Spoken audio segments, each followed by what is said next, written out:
I just wake up in the morning and I yell a lot, even though it's way too early.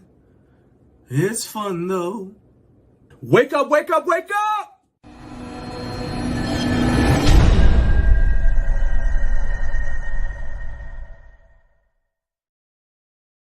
That's right. Wake up, wake up, wake up. I am back like bell-bottom, wide-legged jeans. I am back. All right. You guys can tell I've upgraded my audio situation. I apologize to everybody who wasn't able to hear me at the end of last week's video because my blue Yeti Logitech mic completely betrayed me, but we have got everything sorted out. You guys can see that my guy Carlos, who was in the chat, jumped in with me real quick and helped me do a mic check. And so we're in full effect with the Zoom pod track. We got an Audio Technica. It's an ATM 2100 mic. So those mic, this is what we got. All right. We have rearmed. All right. We didn't back down. We reloaded and came back ready to go at it. So let's go. All right. Let me say what's up to everybody in the chat. Carlos, my guy, once again. Of course, my guy Jonathan from No Fate 247. That's right. No Fate 24/7 checking in. That dude is probably still on the beach, and yet he's still working because he's just a legend like that. Everybody, wake up, wake up, wake up. Periodically, though, I need you guys to stay with me just like you did last week.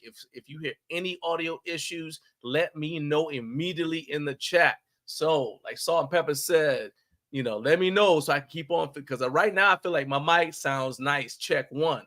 All right. If this is your first time on this show, welcome. This is the Way Too Early for a Friday morning show. This is a morning live stream from Garage Gym Life. I'm John Graves III. I'm the founder of Garage Gym Life. And our mission is to give you guys fitness content that is for the home gym community, but it also goes beyond what you see right now. All right. Because being a home gym owner is not easy. It takes a lot of dedication. It takes a special kind of person to be able to train by yourself most of the time in a home gym. People, I'm not knocking people to go to public gyms, but in my opinion, having worked in a public gym for 5 years, it's a whole lot easier to get motivated, to chase your goals when you've got a group of other people, a room full of other people also getting after it. It takes a special kind of person to not only survive the home gym environment, but to thrive. There's a stigma about us that we buy equipment and then we just hang laundry on it, and that is not true. That's not true. They got out of shape people at public gyms too, but home gym owners, we are a special breed. And so as a result, this content on this channel is here to support you. We're going to be talking to people who are the movers and shakers in the home gym community. Either the people who make the equipment, they're the people who install the equipment,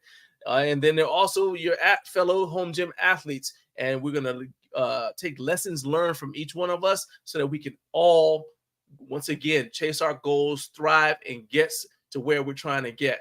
And one places I'm trying to get is I'm trying to hit 50,000 subscribers. So no matter how you arrived here, hit that like button for me, hit subscribe, help me reach 50,000 subscribers.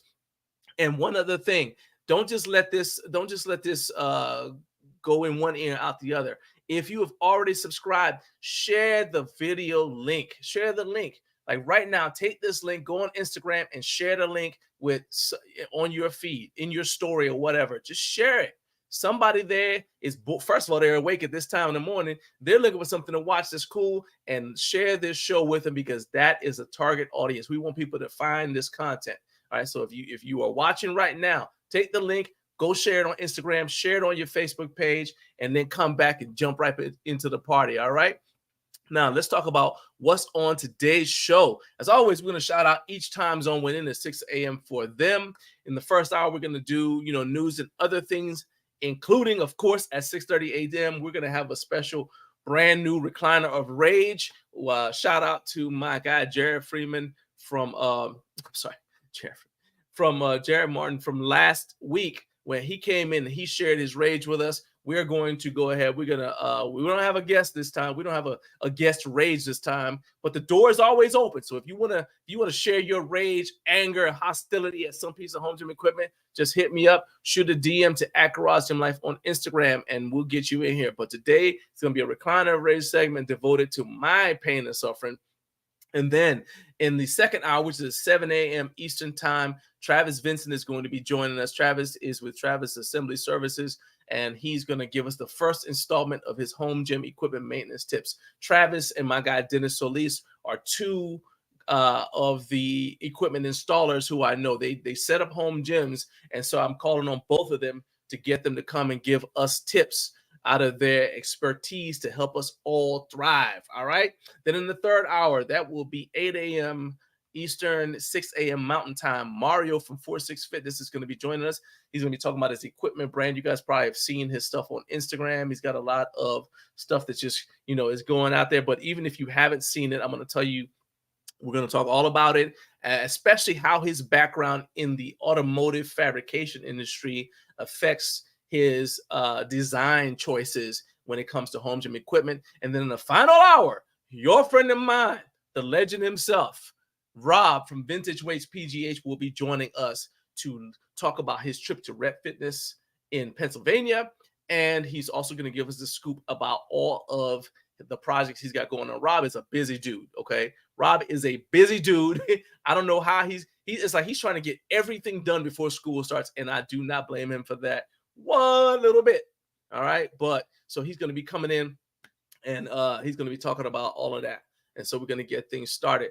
Let's go ahead and let's jump into the comment section before we move on to the next segment. So let's see. Said G Hub can be trash sometimes. It's from Carlos.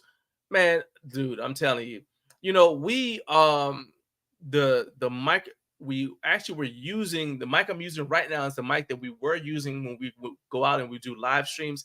And I switched to the Blue Yeti because it gave me, as I was telling you before, it gave me the ability to block out outside the ambient noise from the sides and the back. So the two things that we're facing when we do live streams is, for one thing, we can't control the music that's played at competitions, right? And so we were getting copyright claims on our videos, which meant we couldn't monetize the videos. So that's one thing we wanted to take care of. And then the other thing is, a lot of times people come up to the booth, like they see like where the live stream is. For some reason, they like coming and talking right around me, right? And that's okay to a certain extent.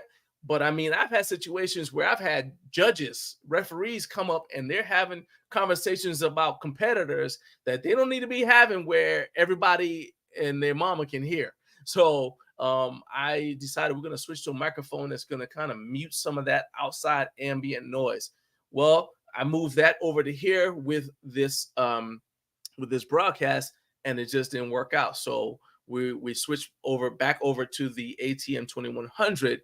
But I still want to upgrade. There's actually a Rode mic that I'd like to get, but we got to get, we got to get the coins flowing to be able to get it. And that is all. What I really need? What I really need is we need show sponsors. We need another show sponsor. We've got Freedom Fitness Equipment. We need another show sponsor. And I've already got an idea. I got ideas for stuff. I figure it needs to be brands that make stuff that I already use, because that way, I can be authentic and all that kind of stuff. You know what I mean? Like, in my opinion, I should be a shoe-in for any sort of shaving related sponsorship. All right. Because I shave before I work out, every time I work out, and I shave before I come and do this show. And of course, as part of my shaving, that includes washing my face with Harry's exfoliating face wash, which I just happen to have here. So you can go ahead and take advantage of this experience by clicking that shopping button that you see right there at the bottom corner of the screen. Harry's, you see what I just did right there? I could do this all the time. Holla at your boy. I need a sponsorship, okay? Hit me up. Anyway, I digress. The point is, we want to upgrade the mics again, and it's got to be something that marries with the pod track, because the pod track gives me the ability to turn my sound up and down. And I know you guys have said that my sound sometimes is lower than the guest, so we want to get rid of that. All right, then let's see here. Jonathan said his belly shakes. Got to be jelly because jam doesn't shake like that. Jonathan, all I'm telling you is, I respect your grind. I saw you on the beach, and then I saw you. He's on the beach. I don't know if the dude is on the beach and he's promoting content. He's talking about I believe it was you were talking about hydration stuff, like the best hydration products, all right, for summertime. And so he had a video about that. I said, this dude is on the grind at the beach. You know, you can't teach that. You can't teach that work ethic. You got to be born with it. Anyway, let's go ahead and that's the last comment. Let's go ahead and let's jump into news and other things.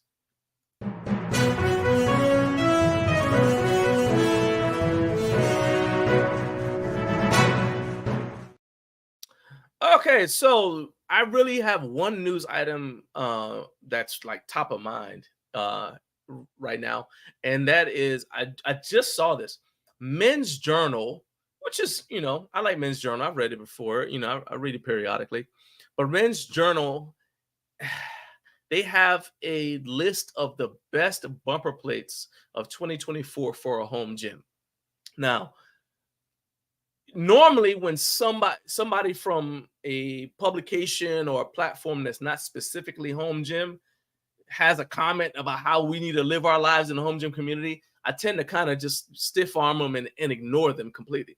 But in this situation, I've had to change things just a little bit since COVID, because so many people who were previously public gym attendees or members or whatever, like they're basically 100% public gym, and they couldn't understand why we were working out at home. Well, now a lot of them have home gyms, and so they're starting to discover the things that the lessons we learned, you know, already. So they're starting to I wouldn't say they're catching up, but they're starting to understand our lifestyle a little bit better. And sometimes the best person to give you information is somebody who's coming with fresh eyes on the situation. So I went ahead and I said, I'm gonna go ahead and I'm gonna check this out. So I checked it out, and the list isn't too bad. So their list for let's go ahead and just jump right to it, and it's the best bumper plates for 2024. The number one thing that I really like about their list is here, I'll share my screen with you. I'm a sharing and caring kind of guy. All right, so the thing I love the most about their list, and I'll actually put the link if anybody wants this, I'll put the link in the chat, is that they have it broken down according to categories. So it's not just the best bumper plates of 2024, which is normally what you see. Instead, they have it broken down by activity, because that is important. It's like what you're going to use a thing for affects the which one of the thing you should, like which brand you should get, because some brands specialize in different different things. So they said that their best bumper plate for the home gym, if you are going to be doing Olympic weightlifting, are the Rep Fitness color bumper plates. So I have not tried the Rep Fitness color bumper plates. I do have a pair of the Rep Fitness black bumpers in 45 pounds, and I've had them for a while. They're still in great shape. I still like them. In fact, I used them yesterday when I was working out. So I agree with that. Then the best bumper plates for CrossFit, which I don't do, so I really don't have an opinion about this. I want to hear from you guys. The best bumper plates they say for CrossFit are the Force USA Pro grade bumper plates. I'm not sure about, like I said, I don't do CrossFit. So if somebody in the chat does CrossFit and you have an opinion about that, go ahead and let me know what you think of that. I don't do CrossFit. That's just not my thing. I don't knock you for doing it. That's just not my thing. So I'm not going to comment on something that I don't do. In fact, I would argue that because CrossFit does so much in terms of weightlifting, I don't see really the difference between a bumper plate for CrossFit and a bumper plate for Olympic weightlifting. You're still dropping the plate from typically overhead, right? And if not, you're dropping it from like the height of a deadlift. So, okay, if you can drop it from overhead, you can probably drop it from waist high, right? Anyway, whatever. The best thin bumper plates, I agree with this one. Fringe Sport black bumper plates. I really like I like Fringe Sport as a brand. I've got a number of Fringe Sport products. This is not sponsored by any stretch of the imagination. In fact, they don't sponsor people, or at least they may, but they don't sponsor me. But I don't even have an affiliate link. All right. I just happen to like their stuff. So they said that the best thin bumper plates are the French Sport black bumper plates. Those French Sport bumper plates are very, very durable. We've got actually a pair of their pink ones, their pink flamingo bumper plates downstairs, and in the 15 pounds, and they are very, very durable. I like them. The edges of the beveled edge is kind of wearing away a little bit, but some of that is just how we're using them. I wouldn't say that they're that the performance is degraded in any way. They don't have an odor, which is huge with bumper plates, and they are not slick. So when you get them, they're not slick to the touch. You can basically you take them out of the box and use them right away, which is what we did. So that to me, I agree with that 100%. Best rubber bumper plates, Synergy black bumper plates. I've never used them, so I can't compare them to anything I have used. I've used Rogue Fitness bumper plates. I've used Rep Fitness bumper plates, as I just mentioned. I've used Fringe Sport bumper plates, as I just mentioned. And then there's one more brand, Living.Fit, that I've used, and I'll talk about them a little bit more. But I've never used the Synergy black bumper plates. So if somebody in the chat has used the Fringe Sport bumper plates, or if you're checking this out on the replay, go ahead and drop a if you checking this out on the replay, even if you're checking it out on replay on audio on Podbean, come over to YouTube, find the video, and put a comment in there and let me know if you have used the Synergy black bumper plates. I want to know what you think of them, and if they're as good as advertised. All right, now here's where we got to fight. They said that the best budget bumper plates are the Rogue Echo bumper plates. All right, as the kids say, I'm calling cap. I'm calling cap on that. All right. So my reason for that is, well, hold on. Let's finish. They said the most durable bumper plates, period, are the American Barbell Pro Urethane bumper plates. So American Barbell makes great products. A lot of people have their Chewy bar. I can't knock American Barbell. Jonathan, actually, if you, I know if you're still in the chat, I know you've used a lot of different products. Let me know in the chat, Jonathan, if you've used either the American Barbell Pro Urethane bumper plates or the Rogue Echo bumper plates, because I don't.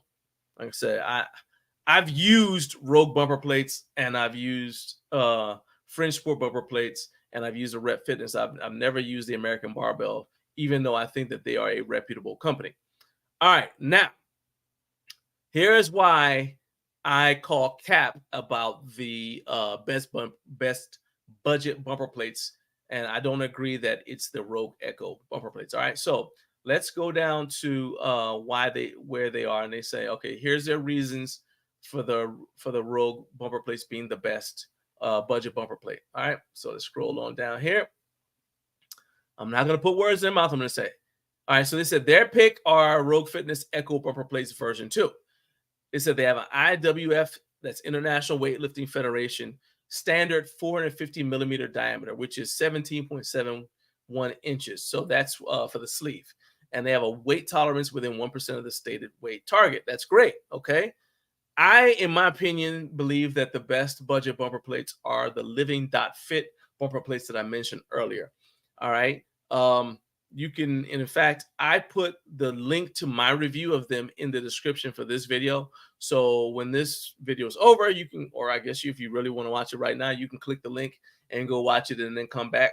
We'll still be here. But in a nutshell, I really like those. I like the way that they feel. I like the ridge on them a whole lot better. And they have similar tolerances to the Rogue Fitness bumper plates, right? They're saying that they're very thin. The 10-pound bumpers are just 0.83 inches thick.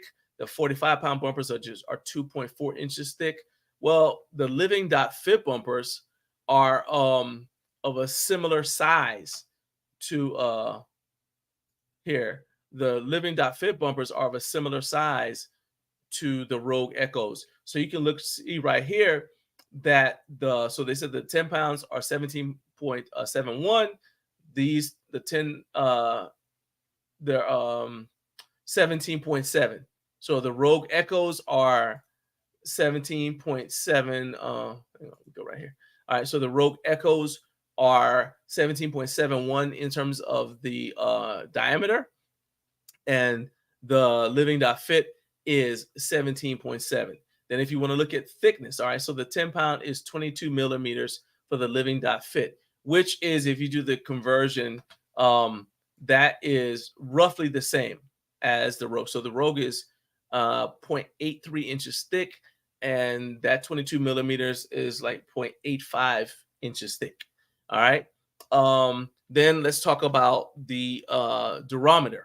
So they said that the website says that the Rogue Fitness has a very high durometer, which is basically how durable they are, how well they resist indentations if you drop it, and the higher your durometer, the less bounce you're going to have. So you don't have your bumper plate, so you don't drop it and then the bar's going all over the place. I had some cheap no-name bumpers a while back, and if you dropped them, you never knew where the bar was going to end up because they went all over the place, right? Well, so the Rogue Fitness Echo version 2s, they have a high durometer of let's see here, of 88 out of 100. All right, well, let's go look at the Living.Fit bumpers. All right, first of all, their bumper plates are engineered to endure up to 15,000 drops without compromising their structural integrity. And so of course they have a warranty and all that kind of things. But the point is that their durometer rating for the 10 pounds is 85 to 90. Remember, Rogue is 88 out of 100. So the Living.Fit for the 10 pound is 85 to 90. And then 15s to 45 pounds is 78 to 85. So a little bit less. So not as durable as the Rogue Echoes, but very, very close. And the reason why that matters is the Living.Fit is almost as durable, but you're going to get a lot more colors. The Rogue Echoes are only one color. Look at all the colors you get with the Living.Fit. This is not a sponsor post. This is just me saying a sponsor video. I'm just telling you what I think. So the Living.Fit has more colors, and the Living.Fit has more sets available. The Rogue Echoes only go up to Rogue Echoes, as you can see, Rogue Echoes only go up to 260 pounds. All right. The Living.Fit go all the way up to 340 pounds. And they actually have so they go 250. They have a 250. So one below the 260. Rogue just does a jump up. They go from 230 to 260. Living.Fit goes 230, 250, 260. And then they have a 340 pound combo. All right. And I already said that they have more colors. The Rogue Echoes have an odor because it's recycled rubber. Living.Fit, there's no odor. And they're not slick. I just mentioned that. They're not slick, all right, because this is not recycled rubber. And then finally, they have a lower price than the Rogue Echoes. And it says free shipping, but we all know there's no such thing as free shipping. Basically, shipping is included in the price, okay? Shipping is included in the price. So, and that doesn't mean that shipping is included in the price of the bumpers. It means they stretch it out, right? So they're called there because, I mean, you understand they're shipping bulk. They're shipping out bulk, right? So they're able to reduce the cost of their shipping and embed it in the cost of spread out across all of their product line of everything that they ship. So I see some comments right here. Yeah. So Jake from Garage Gym Radio, Garage Gym Experiment, and Home Gym Con said Rogue Echoes are great, but they're definitely not the most budget friendly. He said it's just a list of companies with the best affiliate accounts. 100%. I'm so glad you said that, because there's a reason why Men's Journal did that, because I'm not saying that it's directly sponsored, but I'm not saying it, okay? Their money changed hands somehow for that post to come out, okay? That's all I'm saying. Money changed hands somehow. And so you have to be a smart consumer. So if you're watching this and you're doing a search for what you need to put in your home gym, don't take what I'm saying for granted. Do your research and look at stuff. But the thing is that you're going to hear about Rogue Fitness. You may not have heard about Living.Fit.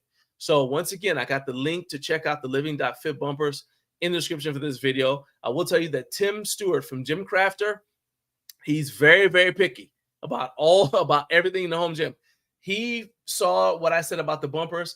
he went ahead and grabbed the Living.Fit bumpers, and he agreed with me 100% that he loves those bumpers. They're not his favorite like they are mine, but he still gives the nod to Fringe Sport, but they're right up there on the list for him. He said if he's looking for a budget bumper plate set, it's going to be the Living.Fit. All right, let's hear from Carp's Gym. Carp said he thinks the best budget ones are the Giant Lifting. They're similar construction to Fringe, and they're durable. They're just cheaper, and they're often on sale. You can get a discount code. He said in one of Gluck's videos, he cut them all in half to show it. So I haven't used the Giant Lifting ones, but I liked it. That's good feedback. So if you can find the link, man, go ahead, put the link to the Giant Lifting bumpers. Or if I have time during the show, I'll go ahead and I'll grab the link and I'll throw them in there, because I want people to get that. Like I said, this isn't sponsored, so I don't care where you go. I just want you to have the information. All right. Hi, Brian. My brother Brian is in the building. Hi, Brian. Let's see here. He said, yeah, it is I. That's right. Let's see here. So everybody's saying what's up to each other. There you go. All right. Anyway, so that was my thing about as far as news and other things. And now we're gonna go ahead. Let me see here. I need to check one more thing. Let's check one more thing. We're gonna get things started here. Because this next segment needs a little bit of preparation. All right, right there. All right, so we're gonna go ahead and let's talk about here. We're gonna move into what are you doing in your house? Okay, so what are you doing in your house today? That's basically you can be a part of this simply by tagging me, tag at Garage Gym Life on Instagram with a workout video of yourself. All right, and so today's workout video features my guy Tom0119. This is Thomas Lonsdale. Thomas is a former British Army soldier. And so let's check out what Thomas has got going on. He's an ultra marathoner too. So let's check him out.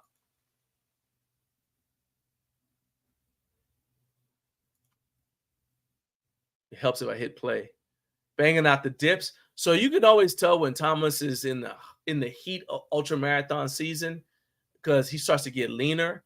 Yeah, I mean, that's going to happen. Anytime you're running, I mean, it's like a 100-mile race. All right. So anytime you're running that much, you're gonna get a whole lot leaner. Even without trying. I would imagine that Thomas has to work hard to keep weight on to not lose too much weight. But yeah, this is also that you guys may have seen on my in my community posts here on YouTube. For those of you who are watching on Facebook, I put a community post on YouTube where I was showing Thomas where he's in like a back shot, right? And so you've seen how lean his back was. Yeah, so my guy Carlos is saying he talks about that banner. That is correct, and that is an excellent segue into this. Thomas is doing dips in front of his Garage Gym Life banner. So let's go ahead and segue right into this.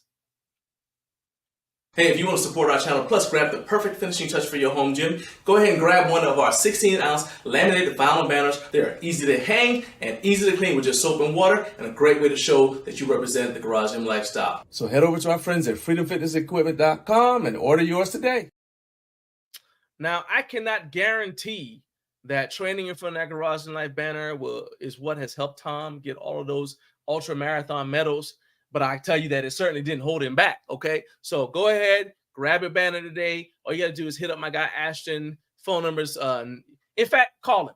Call him 980-216-4860 and demand that he sell you a Garage Gym Life banner and ship it to your house right now. Tell him you got goals to chase. You don't have time to play around. Demand that he sell you one. He likes it when you get loud. Call him, get loud, and just like because I wanted him to. I can't wait to have Ashton calling me like, why are these irrational people calling, yelling at me to sell him a banner? And I'm here for it. All right. But now, without further ado, we're going to go right into the segment that every single one of you has been waiting for. All right. Oh, shout out to Tattoo saying, what's up with you guys driving and texting? Look, my man, number one, good luck in your competition.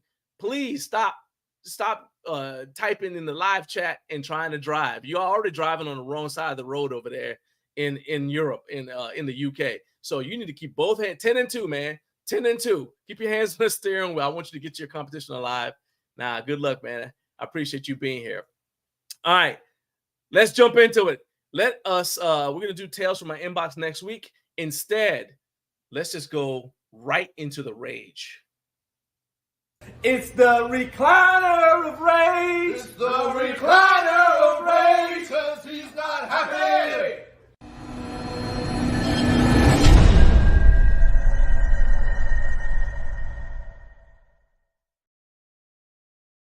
Heck no, I'm not happy. All right, I am once again angry. All right, and today's recliner of rage is aimed directly at Mike from Micro Gainz, because he knew I would need not one but 2 pairs of Micro Gainz plate hangers when I bought one from him at Home Gym Con. I was standing right in front of him, right? But he let me buy just one. And so for the past 3 months, I've been mad about all that unnecessary walking, this extra walking. It's not necessary to do all that walking. It slows me down, slows my workout down. I don't have time for that extra walking. All he had to do was sell me 2 plate hangers. And I'm mad enough that I'm not going to talk behind his back, because I don't do that. In fact, I'm going to tell him to his face. Mike, explain yourself. How dare you?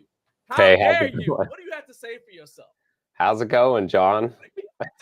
Look, don't make me. Look, I'm just telling you right now. You're lucky I can't reach you. The fact of the matter is, you saw me walk up to you. I was nice to you. I said hi to your kids. It's true. I was congenial. I was friendly. I walked up to you. I said, hey, Mike, sell me. I'm here to get my Micro Gainz plates, which I bought. And I said, and I need a plate hanger. And you said, okay, that's it. He said, look, y'all, this cannot be excused. All he said was, okay, right? Sold me a dang plate hanger, and then cheerfully got back in his van and drove away, okay? Meanwhile, I've been here walking around. And then when I called him to complain about it and also order the thing that he should have sold to me in the first place, he said, oh, is that a problem? I mean, what do you have, 2 sets of weight trees? Yes, I got 2 sets of weight trees. It ain't funny. Yes, I got 2 sets of weight trees. You put everybody knows this. You have a power rack with plate storage, step 1. Step 2, if your power rack doesn't have enough plate storage, you buy plate trees and you put 1 plate tree on either side of the power rack. So you walk, it's a straight shot. All right. In ideal circumstances, it's a pivot, like in basketball. You grab the plate and you pivot and put it right there on the bar. Ain't all that unnecessary walking around the thing. Instead, because of you, Mike, I'm blaming you. Okay. You're directly responsible for this. Because of you, I not only have to figure out the math. That's okay. I can get over that. But I'm figuring out math, and I said, okay, I think it's this. And I walk all the way to the other side to figure out, wait a minute, dang it, I got the wrong one. And I got to walk all the way. Do you understand how much time that's taking me? It's got to be, minutes compounded, right? Right, exactly. And then, so it's not a big, to be honest with you, and I'm a fair person. I'm a fair person, just like my ancestors before me. All right. And on the days when I don't have to work, it's not a big deal. But on the days I do have to work, I'm already going to the board and figure, look, let me tell you something. We're gonna make my pain concrete, Mike. You're this close to being Michael. All right. I'm just telling you that I don't mean to talk to you that way, but you forced my hand. All right. So when I was bench pressing the other day, first set, 136. Okay, 136 pounds. Matt Welch, I understand that none of this is going to be in kilos, and I understand you're driving. Just have somebody who knows real measurements explain it to you when you get to your competition. All right, we're not doing metric today. 136 pounds. That's okay, because that's the 45s, that's the bar, and then that's the 0.5s, right? So okay, it's 130. 170, I don't even need the Micro Gainz plates. That's fine. 204, however, that's where we run into issues, because it's 204, and then after that, it's 238. So that means I got to go 185. Everybody knows what that is. And then we're going to add 5s to make me 195. Then 2.5s to each side to get me to 200. then the 1 1/4.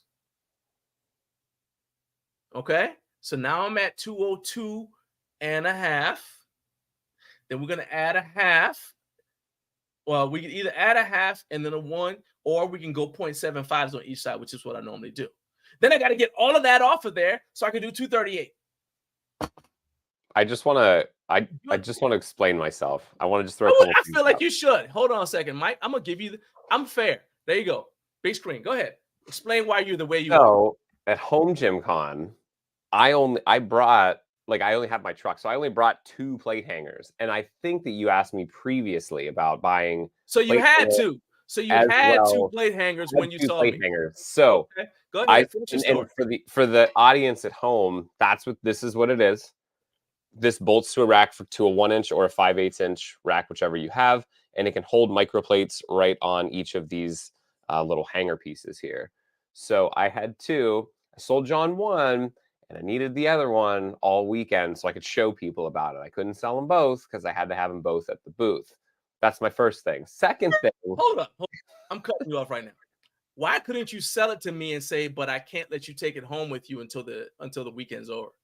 Well, I mean, I guess I could have done that. So and then when somebody else comes and they say they want to buy one, say, well, we'll have to get it off the website, but I'll give you a discount since I don't have it here in person. I would have told them to talk to you, probably see if you could sell it for double the price. No, they wouldn't have got it. Because had I understood the situation, they would have had to take it from me, and I'm not sure they could take this punch. Go ahead. I'm sorry, I keep cutting you off. Go ahead. I'm gonna just say that first and foremost. Too, I'm trying to think of all the plates hangers we've sold. If we've sold 2 to anyone, and I don't recall selling 2. Some people buy just the hanger. Some people buy it with the bolts. We sell the bolts as well, the 5/8 or the 1-inch, whatever. Some people already have the bolts; they don't need it. So I'm not even sure if I've sold 2. And then whenever you called me yesterday and we're like, look, I needed 2 of these things because I got a microplate on each side, and that makes a lot of sense because more often than not, most people don't buy 2 sets of microplates either. They buy 1 set and they're good.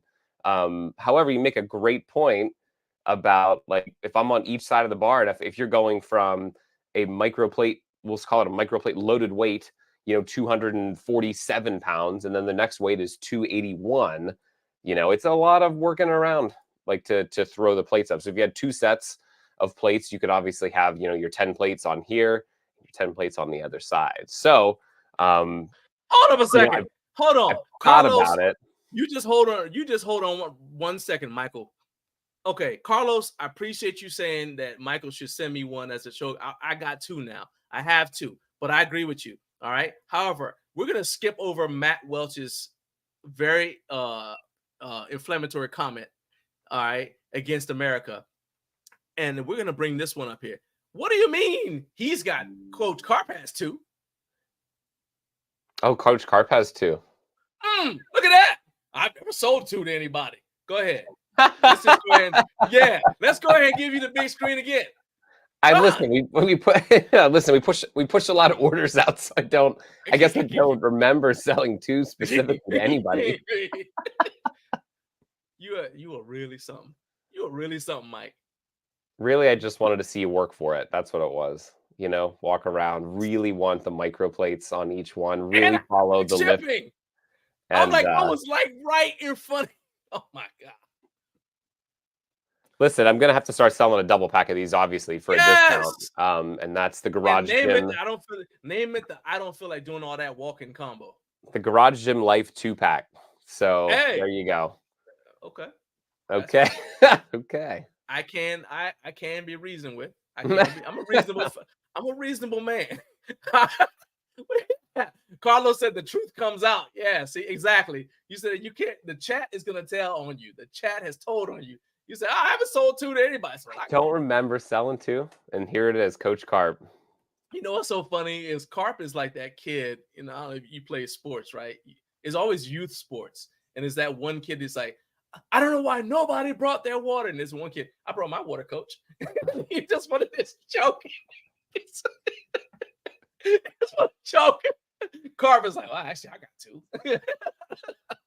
Yeah, see, I'm gonna have to make a video today and put it on my Instagram about having 2 of these probably. So I looked I at feel like that'd be good yeah, because why you you've need done a 2. lot of people wrong, and now it's time for you to begin to make amends in some fashion. You Okay. know, we talked about this yesterday that like no one really makes anything quite like this, right? Like we were talking about monster pins and things to slide plates on, but nothing that has like 5 slots, you know, for Right. micro plates or something like that, or else you're stacking all these plates on top of each other on your tree, and that's terrible. And you're going through the plates trying to figure out which sizes they are and stuff like that. So It's yeah, pretty freaking annoying. it's So you're obviously come selling in handy. bolts that I could get. I could get bolts from Home Depot. I can't get that plate hanger from Home You Depot. can't just from us, unfortunately. One at a time at this point. You can't even buy 2.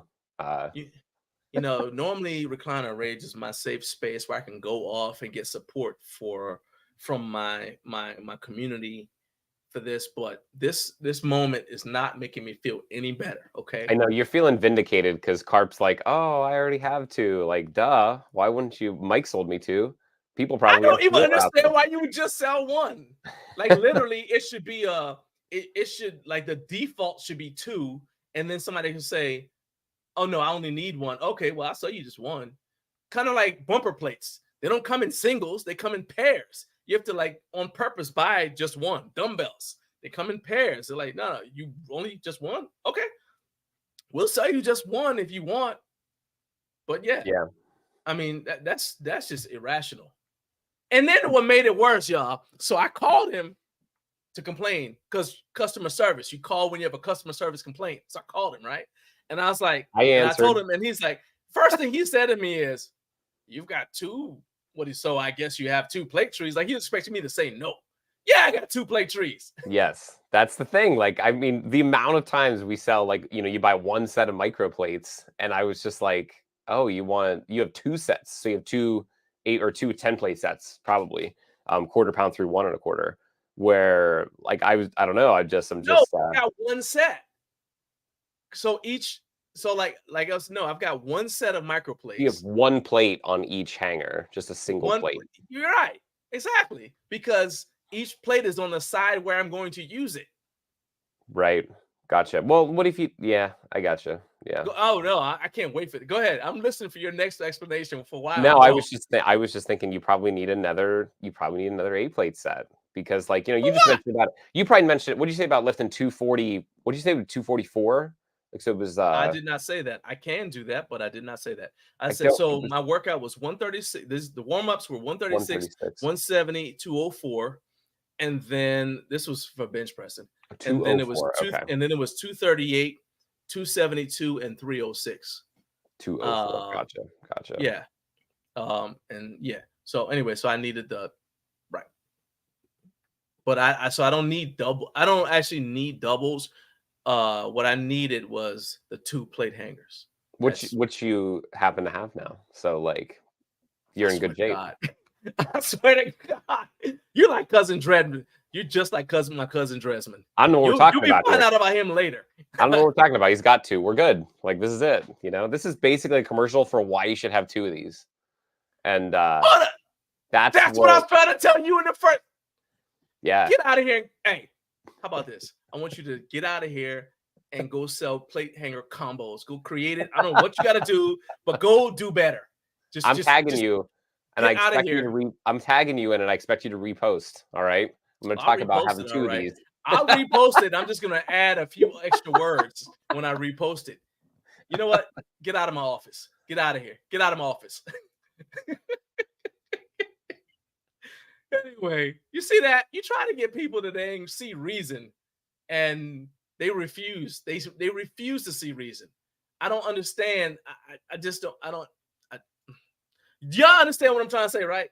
Thank you, Carp. That's what I'm saying. I knew I could depend on you. It looks better with 2 sets on there because of aesthetics and symmetry and not all that walking. I know you didn't say that part, but I know you understand not all that walking. There's no reason for all that extra walking. What are you talking about? All right. For some reason, Matt Welch is talking about bald eagles. I don't know when he became a conservationist, but let me go ahead and see if I can figure out what he's talking about. Frequently, I can't, but let's find out. All right. So let's see here. America is literally one of 3 countries that use imperial units. Well, we don't care because this is the one we live in. He said, I'm surprised y'all don't do weight measurements in bald eagles, the ultimate freedom units. I would just like to point out to you, all right, that America leads the world to the point where even the language that's named after the country that invented it is not associated with that country anymore. It's associated with America. All right. You know why? Because America, dadgummit. Deal with the fact that you lost the Revolutionary War and the War of 1812. Just get over it. All right. Now, I have something to finish. I cannot continue to interact with you until I finish my segment, okay? I got to finish my segment. I have obligations to my sponsors, all right? You don't have to be in the recliner of rage like I am if you get your home gym put together by my friends over at Freedom Fitness Equipment. Ashton will hook you up. I already gave you his phone number. I'll give you his phone number again, 980-216-4860, and he will work with you to help you build the best gym in town right there in your home so you too can go find 2 plate hangers from Michael Gainz. Do not let Mike Reed talk you into just buying one. All you're going to do is be mad. Don't do it. Just don't do it. Buy 2 and be happy. All right. Let my suffering be a warning to others. That's all I got to say. It's the recliner of rage. It's the recliner of rage, 'cause he's not happy.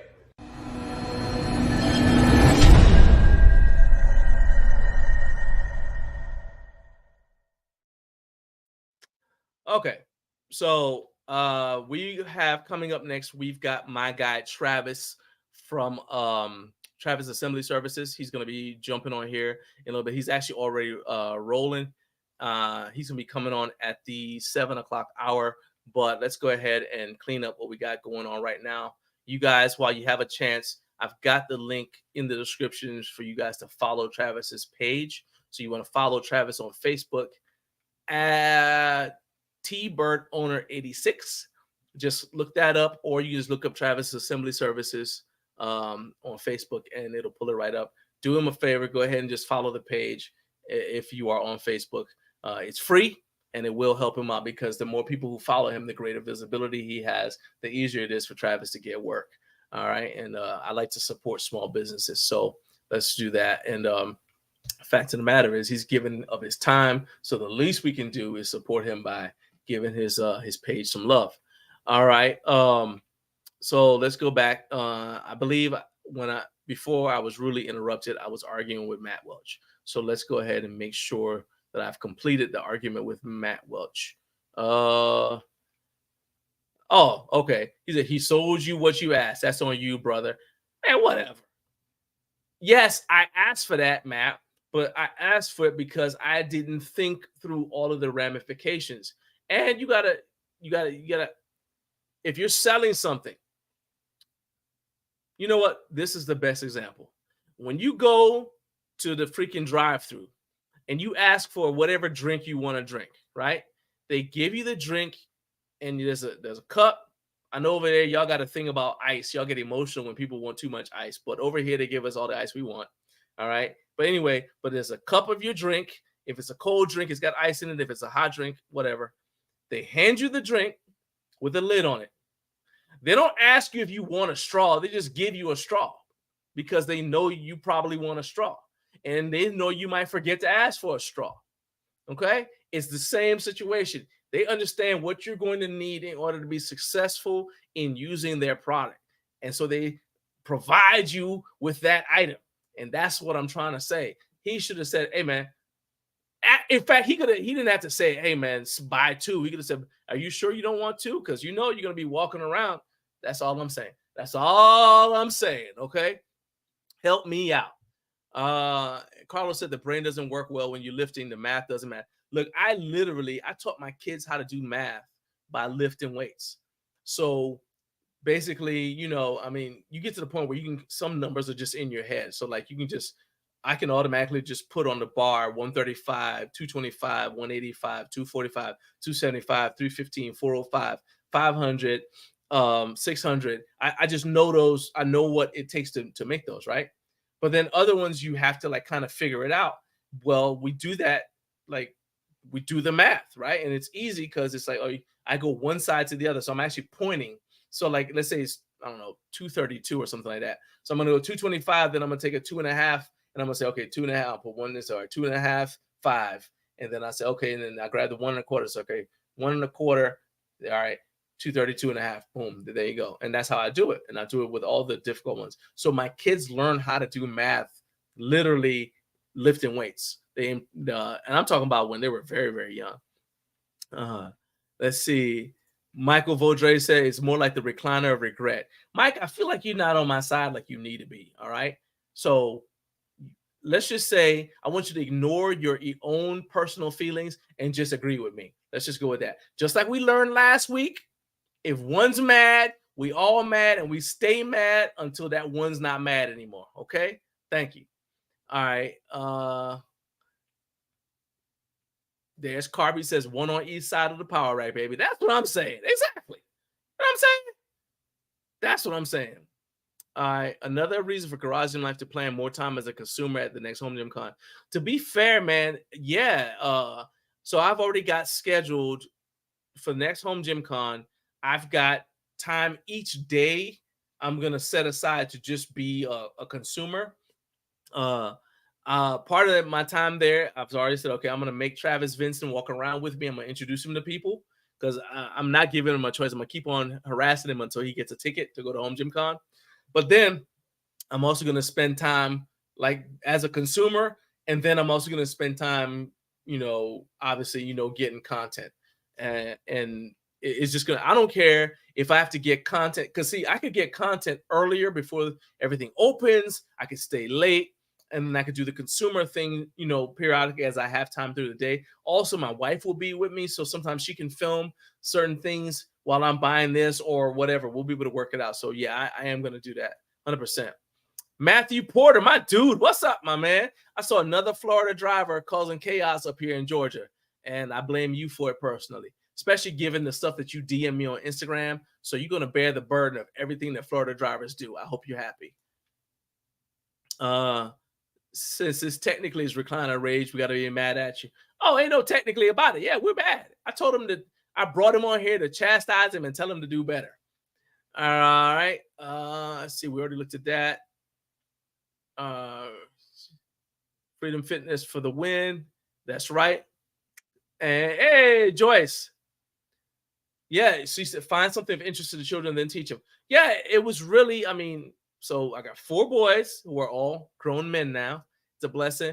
And then we have a little girl. And like that's exactly why I did it that way, because I knew I didn't really like math when I was growing up, because I saw that, I needed it, but once you got past the very elementary parts of math, I was like, what do I need this for? I'm specifically going to pick careers where I don't need to do math. And what I didn't realize is how much you use math in figuring out money. Like I didn't care about percentages until I started lifting weights, and then percentages became important to me. That's actually how I got those odd numbers when I was telling Mike, because I live for percentages, right? Well, that means I need to know how to calculate percentages. So it's things like that you don't even realize. Geometry, when I was doing yard work, digging a fire pit, I feel like the school system needs to do a better job of making math relevant to kids, because all we're going to say is, well, when am I ever going to need this, right? But if you make it relevant, first of all, if you make learning interesting and fun and relevant, you're not going to have to force people to do it, because what do people do on YouTube? They go looking for things to learn. They want to learn something. They go on YouTube and they learn it, right? Cheerfully, of their own free will. Okay. So why is it that you can learn something in a YouTube video that's fun, but somebody who's paid, like that's their only job, but they can't figure out how to make learning fun and interesting? You know what I mean? I'm not saying everybody can't do it. I'm just saying that to me is something that should be a goal. All right, Matt said he's getting back on the road. Hey, man, travel safe, man. For real. All joking aside, have yourself a day to day at that competition, man. Matt has been putting a ton of work. I've seen the evidence of it. If you guys are not following at tattoo_saying on Instagram, you definitely should be. You're gonna see my man put in a ton of work. You owe it to yourself to go ahead and follow him. And then we have Brian back. Hi, Brian. I say it like that because I like rhyming. All right, so let's see here. I'm gonna go ahead and I'm gonna do this now. So let's go ahead and let's just give a shout out to the Central Time Zone early. Shout out to you guys. Shout out to the Central Time Zone. It is 6:55 for me, which means it is 5:55 for you. It's almost 6 a.m. So, hey, wake up, wake up, wake up. I need you to hit that like button, hit subscribe, help me hit 50,000 subscribers. This is way too early for a Friday. It's a Garage Gym Life production. I'm John Greaves III. I'm the founder of Garage Gym Life. I appreciate every one of you guys for being here. While you're here, if you have already subscribed, please take a moment and share this video on your Facebook page. Share it in your Instagram story. Let other people know that this content is here, and we're going to be riding with you guys all the way until about the 9:30, 9:45 Eastern time hour. Help you get not only your day started, but help you get your weekend started with some of the most entertaining home gym content out there, and the only morning fitness show in the world. That's right. This be the only one. All right. And somebody eventually is going to try to duplicate it, but they're never going to be able to duplicate it. They can imitate me, but they can't duplicate me. All right. All I'm going to look at you and say, hey, follow the leader. Follow the leader. All right. And now I'm going to bring in my first guest of the, well, I guess technically he's my second guest of the day. And that's my guy, Travis, from Travis's Assembly Services. So everybody go ahead and show your love for my guy, Travis. Good morning. How y'all doing? Now that I've calmed down, I'm good. Well, I'm a little frazzled. You know, Atlanta traffic is horrible. Oh, yeah. Well, hey, you're having a worse day than I am. Yeah. Well, Dude. It's actually not too bad. I mean, we're rolling. You're not driving. No, you're I'm not driving, so it's not bad. No, if you were driving, oh boy, here we go. My boy Nate, South Atlanta people. Him and his dad owned Played Against Sports there on Mount Zion there in Jonesboro, or Morrow area. Okay, so you heading out to do a job. All right, so I'm not gonna keep you long. I don't know. I want to get this done before your internet taps out on us. So I got about an hour ride, so I got time. No, yeah, you do, but your internet might not. All right, I don't know how the signal's gonna go. So let's just do our thing. The reason why I brought you on here is because you, along with my guy Dennis Solis from Home Fitness Works, are two of the experts who I know who do home gym equipment setup. So you guys have, I mean, you set up more than home gym equipment, but you guys are the best people, in my opinion, to ask questions about home gym equipment, because you know how to put it together. You know what it takes to fix it. You know what it takes to maintain it. All right. So, yeah. Open-ended question. What is the number one home gym tip that you would give me that you feel like, you run into in terms of keeping equipment maintained? A lot of it's just basically daily. Well, it all depends on, and it's all relative, because it all depends on how much you actually use it. Now, if you're somebody that's on there and you're doing 3-hour lifts, twice a day, 6 days a week, then you're going to be doing your inspections a little more often than someone who does maybe 30 minutes a day, 3 times a week. The biggest thing is going to be is checking and making sure all the welds are good. Checking and making sure you don't have flaking of paint. Now, a lot of the newer equipment, it's going to be. So hold on, we're talking about like power racks, right? We're talking about like power racks and things like that. Pretty much all weight system, cable systems. The main thing is like everything else. It's like a changing the oil in your car. It's for me, it's every 10,000 miles in my truck. But I can get my 10,000 miles. I can get my 10,000 miles faster than someone who only drives 20 miles a day for work. So it's going to be, it all depends on the aggression of your use, or how often or how long you use it. But I would check for like cracks in the paint. Now, granted, a lot of the newer equipment is gel coated or powder coated, which theoretically the paint don't chip; it peels off. So if there is a bend or a break, that's where the paint is going to like, and then you have to peel it off. Now, the so checking for cracks in the paint, checking for rust. Um, a lot of your northern listeners can tell you, yeah, salt is a huge thing with cars. So your sweat has salt in it. It can, if it finds a crack in the paint, it can start rusting your material. So I would check for cracks and stuff like that from time to time. Check for rust. Um, the so just, and if you see it now, if you've got like a custom paint job, that's a little different. But if you see a lot of rust, whatever, get some sandpaper, sand it down, paint over it. If you're particular about your paint, that's where it's going to cost you. If you're okay with Krylon, $1.50 for a spray bomb, a spray can, kind of touch up the paint might help, but it all depends on your particularities. What about somebody who's got their stuff outside? We got a couple people with outdoor gyms. And specifically, let's talk about, like, let's say you've got like a bench, because number one, if you're out west, there's a lot of ton of sunshine. Even here in Georgia, if you leave it outside, the sunshine's gonna fade your fabric, and then we've got a ton of rain lately, so that's gonna cause your bench you're gonna end up getting rot inside the foam, and then your bench will start to rot if you're not careful with it. What are some tips? I know that Rain-X can help, like if you spray it on your bench pad, it'll help it last a little bit longer. But what are some tips for taking care of equipment if it's got to be outside all of the time? Well, even in Stockbridge, there is one gentleman, or I'm assuming, I don't see the people, but they have their equipment set up outside, and it's all free weights. And to tell you the truth, that's about the only person I've seen where the equipment's outside, other than on movies. But Armor All would be a good one to have, like the leather cleaner or the leather preservative. Okay.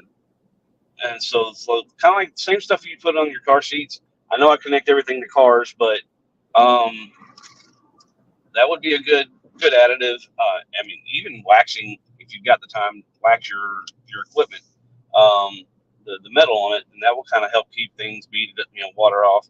A lot of time, I would silicone-based spray.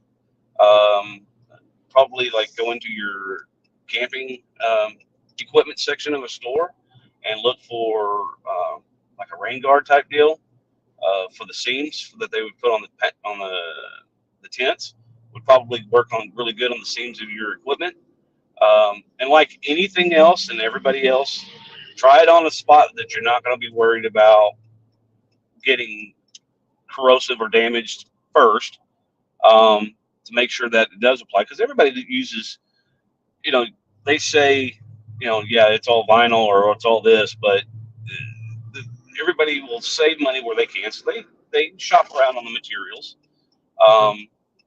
What about the idea of like replacing? I've seen people take like the bench and they'll reupholster it with marine grade fabric, like what you would use on like a boat. Right. I think it's like a shop that does boat upholstery. You like that? That sounds, yeah. I mean that makes a lot of sense. That's not a bad idea. And also using like a duck cloth, which is supposed to be resistant against mold and what have you. I know a lot of the cornhole bags are generally done with a duck cloth because it fights a lot of that. But as far as, in our reality, the outside gym is not a big thing that I have seen. Okay. But watching, like I said, movies and stuff, you see somebody out there with the muscle gym, beach going on, and but generally it's just like whatever you would do to your car, would be probably what you would do with your equipment. Okay. Like if you've got a lot of chrome, definitely apply a lot of not a lot, but try to like after a rain, wipe it down real good. Oil it. Make sure it's clean, and then oil it up. Yeah. WD-40 or any type of silicone type base spray. I mean, silicone repels water, so Yeah. so it would be a big asset just to have as a weekly maintenance or something, Right. depending on what you got. So that would be a big help. So preventative maintenance is always going to be better than after the fact. I mean, Yeah. it's one thing to change your oil in your car for $100, and then versus spending $5,000 for a new motor. I mean, or a new engine. So yeah, so and so my brother is in the chat, and he's got an outdoor gym. One of the things that he did was because you got termites too that you have to worry about. So if most people who are watching this would know that there's wood inside your bench, right? Yep. So the wood in a bench probably isn't treated against termites. So what he did was he got he took wood from a park bench and made that into his bench and then covered that and upholstered that. Right. So that was one way that he got around. This was one of his older pieces before he upgraded to what he has now. So that was one way that he was able to get around that. But I think that the biggest thing, there's two things. So Jack Canberra has 50 barbell, and that's in Hawaii. And, they get a ton of rain. They get like the elements is a lot of salt water. Yep. It's very corrosive. So the thing that he said that's critical is the more that the bars that he has that get used all the time, the oil from your hands keeps the bars from rusting, right? And so if you're somebody, it just strikes me that if you're somebody that's got multiple bars, you might want to keep the ones like you're not going to be using frequently inside somewhere and just have the one that you use all the time out, because otherwise those bars are going to get rusty. They look great if you're inside a gym, but if they're going to be outside or even exposed to a lot of humidity, you might end up getting a ton of it's going to take a whole lot more work to just get all that rust off of there. We got a question for you. I think you said it earlier, but could you repeat, what are you assembling today? Well, today is not necessarily gym equipment. I have to do fillers, so today I'm unloading a truck with data racks and what have you. So I'm doing a lot of pushing and pulling of heavy weights. Okay. Nice. So are you still doing that? Sorry to let you down. Base? I'm sure Michael say that again. Okay. No, are you still doing the thing for the military base? I am on that is in the schedule, but it's not. There's a lot of setup, so I won't know until it's about to ship, and because everything's kind of manufactured to order, because they just can't keep up with the orders at the moment. But a lot of for instance, the Beaver Fits, and there's other brands out there, but my experience is with Beaver Fit.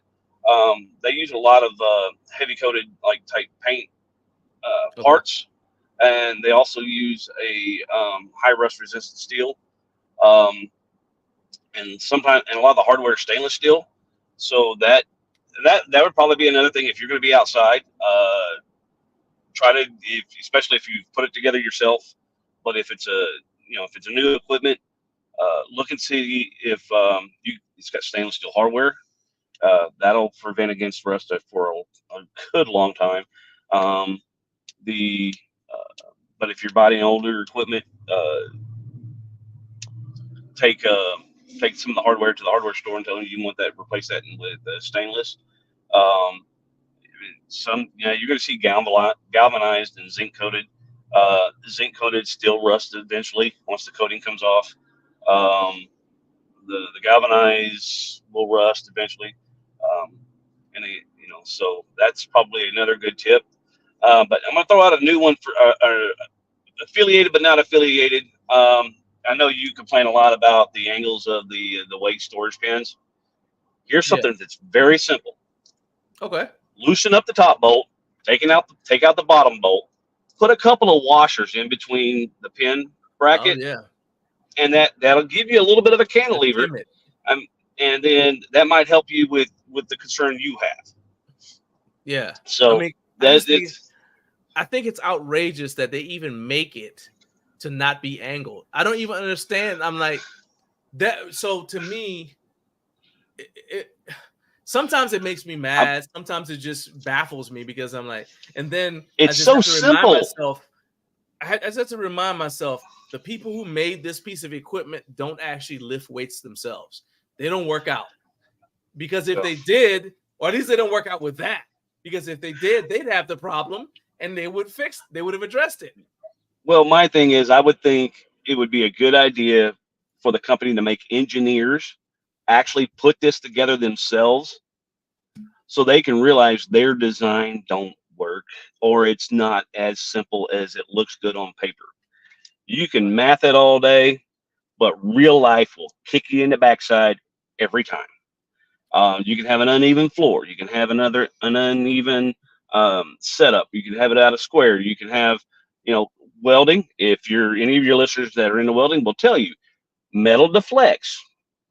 Whenever you heat it up, it will flex one way or another.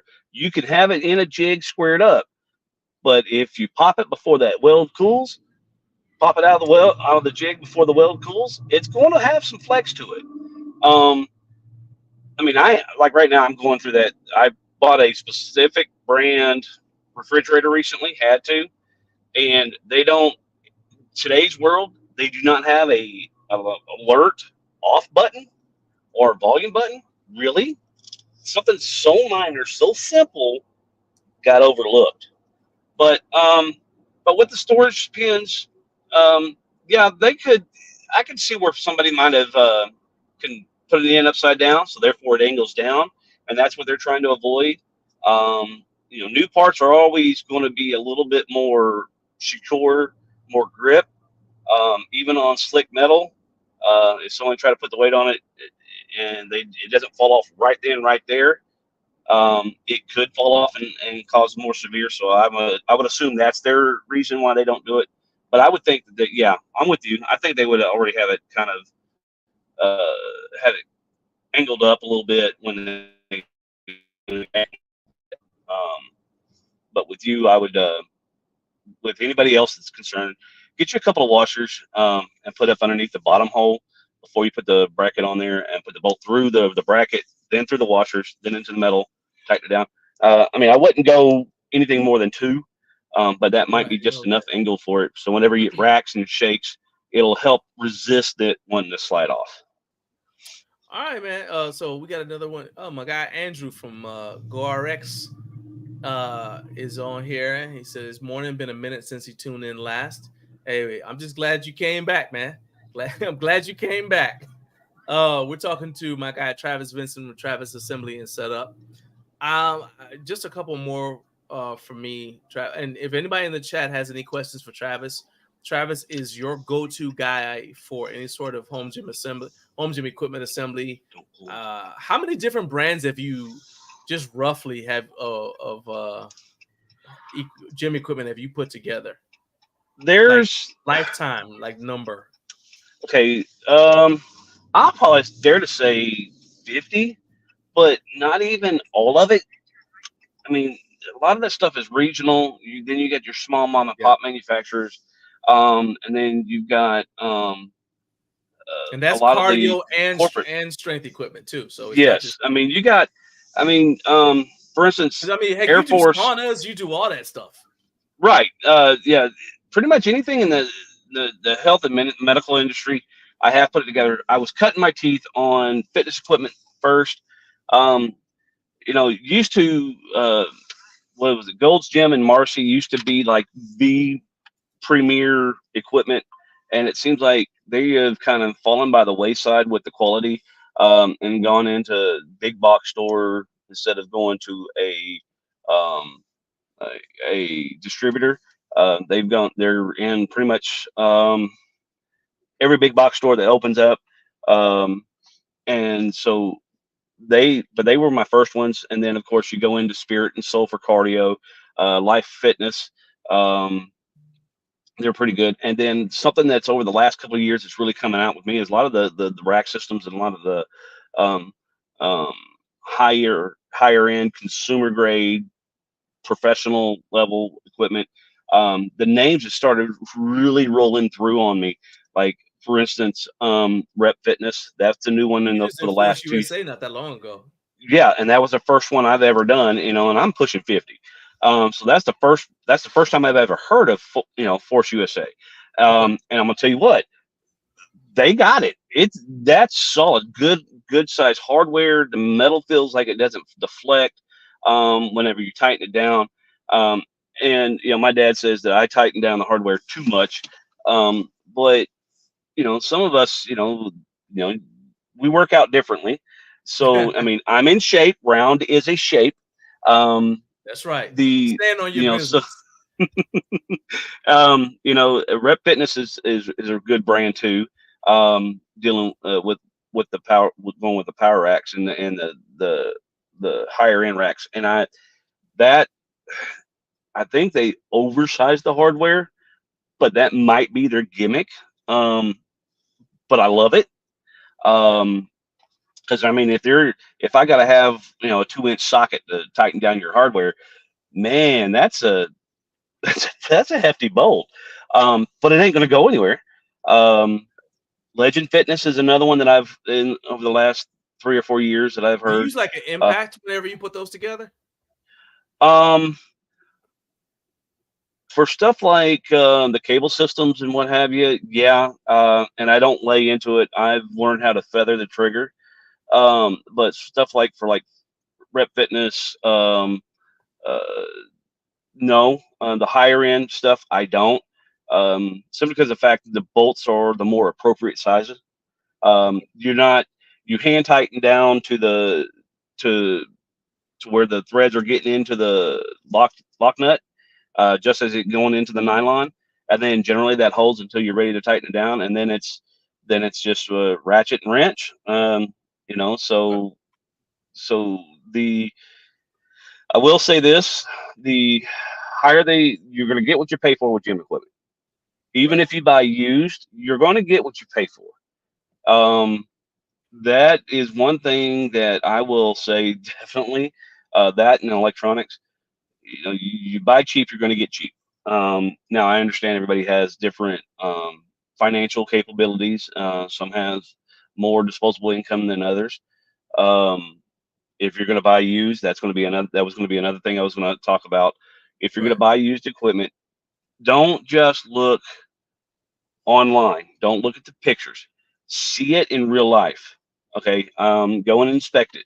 I would take a screwdriver with you and take the handle of the screwdriver and tap the corners, tap the welds. See if the paint chips. Look for dark spots in the paint. Now, if it's painted black, it's going to be kind of harder to see, but you can look at a rusty car, you're going to be able to tell the condition of the product. Right. But if you see flaking, you got a negotiating thing. If you see a lot of rust, that means you're going to have to stand down and paint. And the upside to that, even if you get it used and it's in really good condition, you can always get a custom paint job put on it yourself. Go get a 6-pack of Krylon at the local Home Depot, sand it down, and have it pink and purple if you want to. Have it yellow and green. Have it your red and black. Dang right. Well, dogs, that gummit. Now I'm not into sports. I just know people love their sports teams, and I like to give it, given time. I don't really have an opinion of the teams. Why you say that? Well, I've actually lived in Athens for a couple of years. I'm gonna tell you what, when it's game day there, man, that place is lit. Might as well stay in the house. Yeah, definitely. It's like here on the south side, when the race comes on the south side, you don't go down 1941 unless your life is, in vital need of help. You don't go down 1941. You stay away from that area. Dennis, but I don't want to. So Dennis does what you do. All right, he puts together, but he specializes in home gym equipment, and he says that Vander Fitness. I've never heard of Vander Fitness. Never heard of them myself. He said Now, Dennis is in California in Inland Empire, so they may be a regional brand out there. But he says they use 1.25 inch bolts. So Right. So that's That's- more that's- information. Now you got me wanting to Google that. What Vander Fitness? Well, I found out, and I didn't plan on actually mentioning this, but I did do a Google search based off of Mr. Was it Crawford, being a regional manufacturer in Texas. Sean Crandall. Crandall, sorry, my apologies, sir. I That's did not okay. mean to offend. But there is a local gym company manufacturer here in Atlanta, and the name escaped me. I was going to bring it up to you off camera, but with it being a local, seeing if you ever heard of them. But I like I said, I'm ill prepared this morning for that. Is it Lynx Barbell? No, they actually did like Pyrex and all that, like what Yeah. Is it Lynx? Lynx, like Lynx? I tell you the truth, that's the only one I know about, because Right Fitness is in Alabama. I've actually reached out to them. In fact, Jake, if you're still on here, I'm gonna text you when I get done with this. I gotta do something for my little girl after, and then after that, I'm gonna text you because I'm trying to get in touch with Right Fitness. But anyway, so Right Fitness is in Alabama. They're in Birmingham, and then Lynx Barbell is here off of they're Doraville. You know what? Then you might actually be right, because I know it was in Doraville. Yeah, I've been there a couple of times. They got they have a decent reputation. I've been to their facility. I don't own any of their stuff, but I've been to their facility. I've touched their stuff. They do a really good job. They got a great service where they'll take apart barbells for you, take them apart, clean them, put them back together, whether you bought it from them or not. It's just a barbell cleaning service. So, and I mean like a deep cleaning, not just like, brush off, shout out to Barbell Rescue and, brush off the bar, but I mean like take it all the way apart. Let's see here.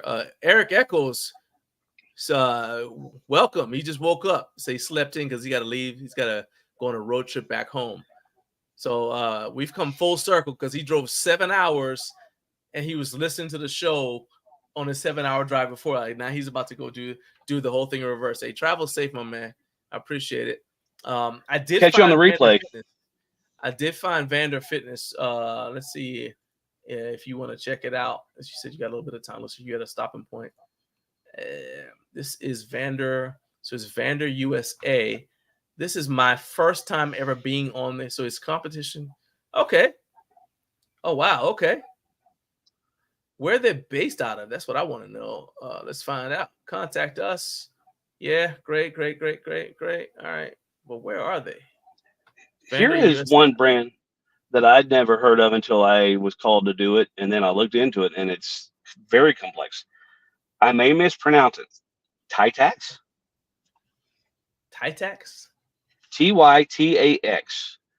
The kicker is they're from like Sweden, and they ship their equipment in a crate, and the crate is mounted out of the equipment. Okay, hold on. They ship the equipment in. Hang on a second. So we're gonna. I found them. You said they're from Sweden, right?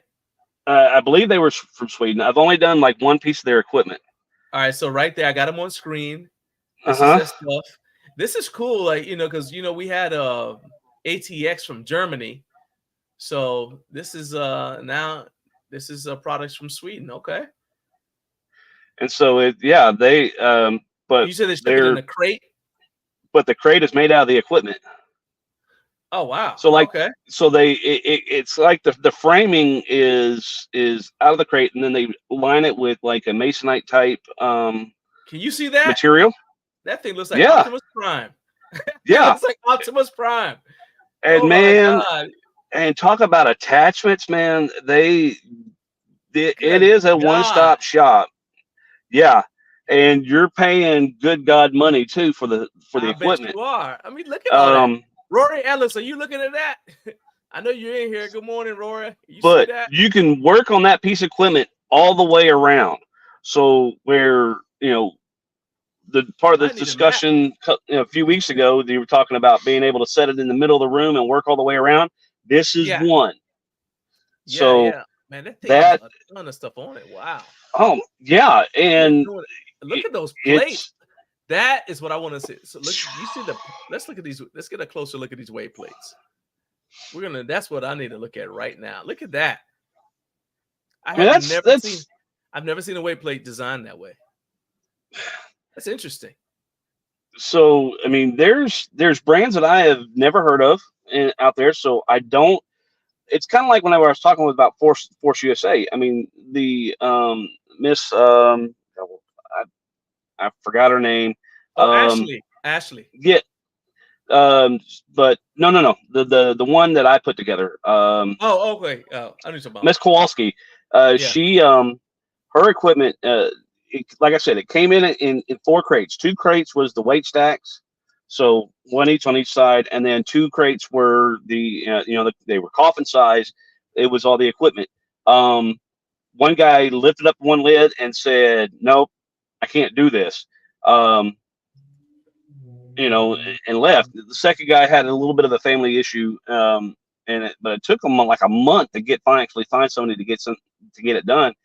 And me and my 14-year-old son, it took us first time being on this equipment. We worked out a couple of bugs. So if we did another one, we wouldn't have that same issue. But we did it in about like 6 hours. So the next one we could probably knock it down to about 4. But the first time though, you're figuring it out. I got you. Right. And it's like I said before, the first time you're on your job, you're not going to be as efficient with it. Oh no. If you weren't, once you get 10 years into it, you're going to have a lot more efficiency in doing your job. So, and like I said before, I don't, I Look don't. at that thing. I know. Eric said that they had a used one on Marketplace for $6,000. Look at that.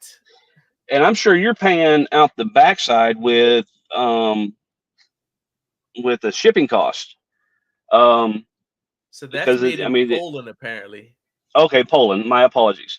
Well, now this is made in Poland. That doesn't mean that all of them are made in Poland. I don't know. So this is it. Rory's into the lever arms, so this is their lever arms right here. All right. Jeez. Yeah, I mean, that is insane. And but that's crazy. That's crazy. So, and if you're in the Atlanta area, hit me up. If you want me to come with you, yeah, I might have a slight fee, depending on where you're at, where I'm coming from. If you need me to help you inspect it, I'm more than happy to help you inspect. I do disassemble, move, and reassemble equipment. Not to be putting a commercial in for myself, but I mean, that's why you're here. That's fine. Well, I mean, it's one thing to get the name out; it's another thing to have an advertisement, But don't get yourself intimidated by, okay, this is going to be too complex. No, there's been times I've just showed up just to run the cables on cable systems. People don't understand. To me, it makes sense. Others, it don't. One of my helpers, his favorite part was actually putting the stickers on the weight plates. I found that tedious, time-consuming, and useless. But he loved that part of it. I love doing the cables. Nice. So, okay. I mean, I may not know everything about everything, but I can know how to look. I can know how to test. I know how to, I put my own stress test on it. Like, for instance, when I'm doing cardio equipment, if I'm doing a treadmill, I will try to break it, even if it's brand new. I will try to break it. I'm 5'9", 300 pounds, and I will try to stop that belt from moving. If I could stop that belt, we got to figure it out. So and that's another thing. If you've got cardio equipment, you've got treadmill belts, don't panic if the belt doesn't stay straight. They don't cut those belts straight themselves. Let it run in like a speed level of 4, 5, or 6. And if it tracks within a certain groove, then you're good. Oil it, lubricating if your deck requires it. Some of it comes in pre-waxed decks. Make sure you look into the manufacturer specs, of course. But if you've got to lube it, it's not that hard to lube. You can get a lube kit if you're intimidated by putting your arm up underneath the belt. It's fine. There's ways around it. When you're adjusting for tension, just make sure that when you go to push your hand into the belt, you get about forearm. Now, I know my forearm is going to be different from somebody else's forearm, but it's more of the ease of getting your hand in there. If you could pull it off the deck, the belt off the deck about 4 or 5 inches, yeah, we need to take us some slack. However, there is a way to do it, proper way to do it. You do evenly turns on either side, but because you want to make sure that belt is tracking, because at the back of the deck where most people would step on, there's 2 bolts, one on each side. And if you tighten one side, it pushes the belt. Like if you tighten the left, it pushes the belt to the right. Tighten the right, pushes the belt to the left. Don't sit there and wrench down on it.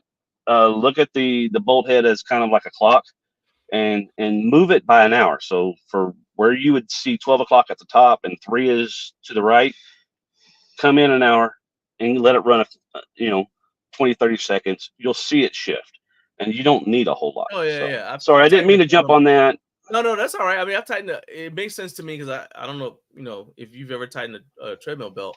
I figured, I heard what you're saying, and like it made sense because I remember I'm like, and you can actually see it like moving as you're tightening it. You're like, oh yeah, I see it walking one way or the other.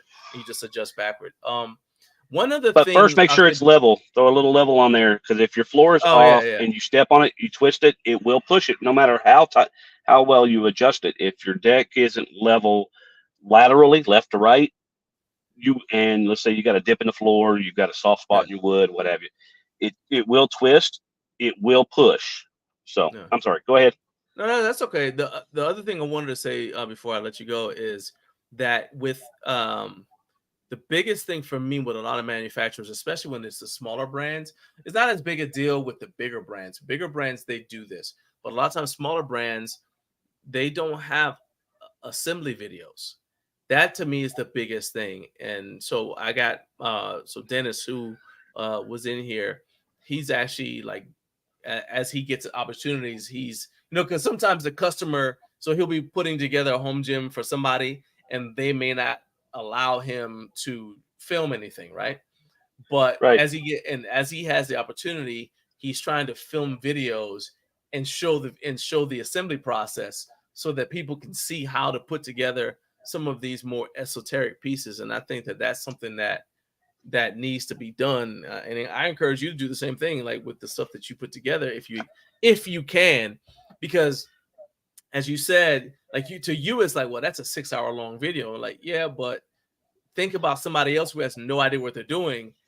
I've seen videos where they sped up certain parts of it, the tedious part, I'm just going to show you.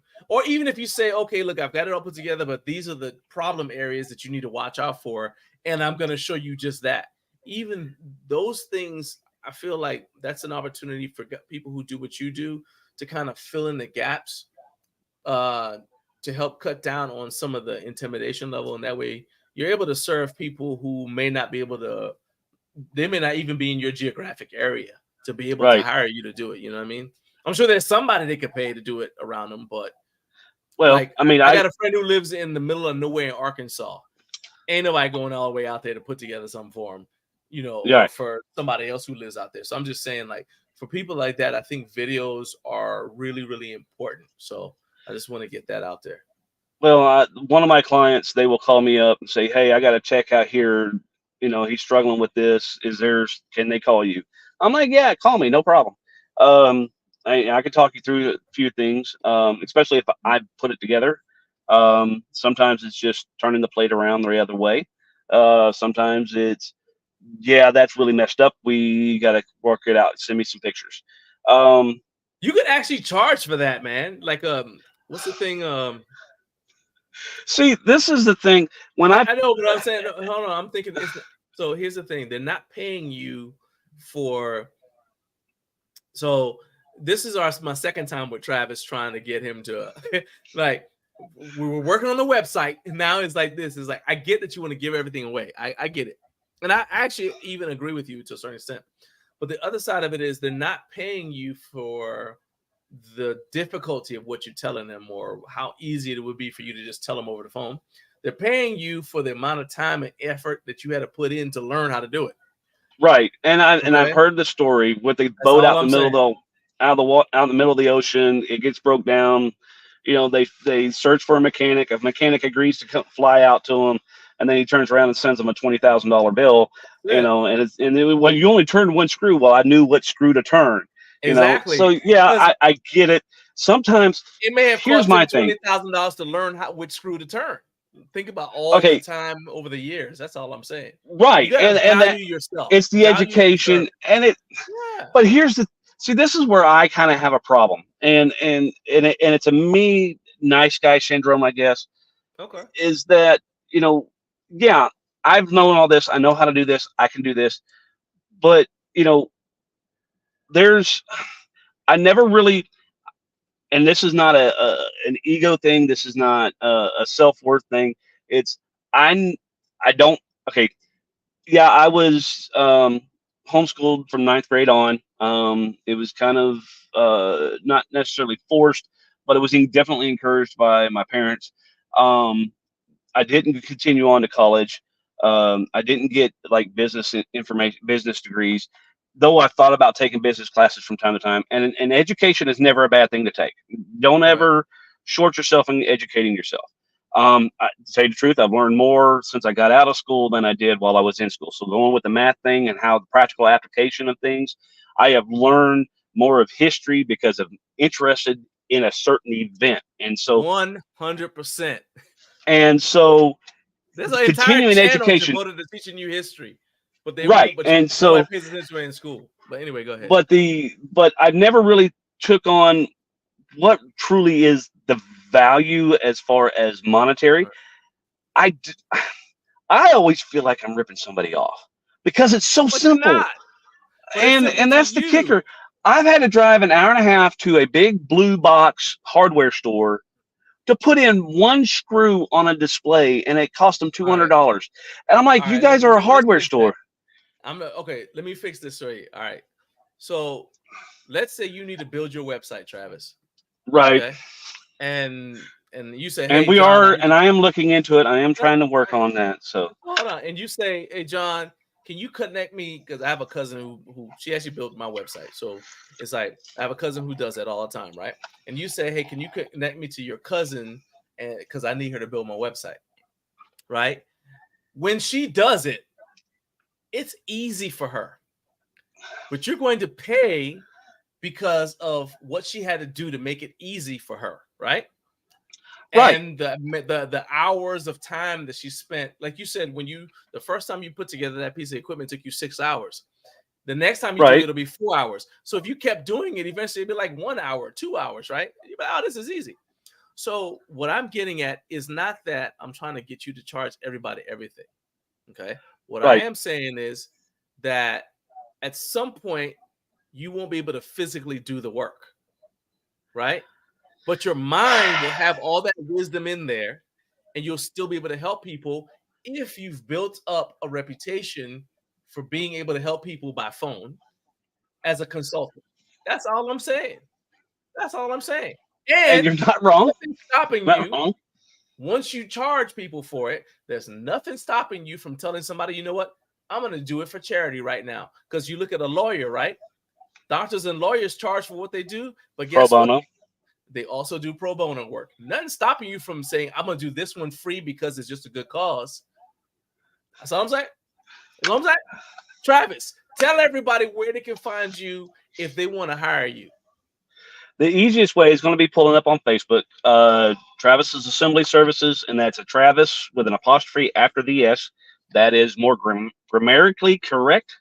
You're going to look for my big ugly face wearing a blue t-shirt beside a red truck. Just post a question, this is what I got, or send a message. Me or my wife will respond shortly. My wife is my office manager. She worked for a big, large Southern-based company. COVID more or less forced her out, and she's been working for me ever since. And she has kept me on schedule, kept me sane, and so we can get this handled for you if you need it done. Awesome. Travis, my man, thank you for being here. Thank you so much for spending time. I'm going to bring you back. All right. So let me Okay. check. I want to make sure I didn't miss any.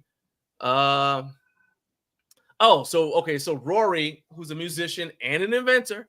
All right, Okay. Rory has a product that you we need to hook y'all up so that you can get some. Actually, y'all can meet at Home Gym Con because I know you're gonna go with me. All right. So Rory said it's the same thing when you tip a live band. You're not paying for the 3-minute request. You're paying for the 20 years it took me to get good enough to play your request on the spot. There, that look, right. That's all right. right there. I thought I tell you what, No, that's a mic drop. the Home Gym Con, I will look into it because I did try to find it, and I was under the impression that it was semi-local to Georgia, and the one I Yeah, found was Louisville. West Coast. One was No, West Coast. Home Gym Con? No, that's in Louisville. There's only one Home Gym Con. It's in Louisville. I'll send you the link. Okay, do that. I will. All right, my man. You take it easy. Have a good day. Stay safe. It looks like you guys are at a stopping point, but stay safe on your way back home. And tell your wife, I feel her pain. All right. I'm just kidding. I'm just kidding. Thanks a lot, Travis. No, you're right. I give her grief. She wants to throw the keys at me all the time and say I quit. All right, man. Later on, Travis. Love y'all, brother. All right, man. All right, that was my guy Travis. You guys see, I kept him on a little bit longer because I wanted you guys to see the person behind the business, so that you know, like, if you reach out to him on Facebook, which I encourage you to, if you have any questions or whatever, just reach out to him to just talk. Travis, as you can see, Travis enjoys talking about this kind of stuff. So if he's got time, he's happy to talk to you. So let's see here. This is an excellent moment to give my guy a shout out right now. We got a few minutes here, and we're going to give a shout out.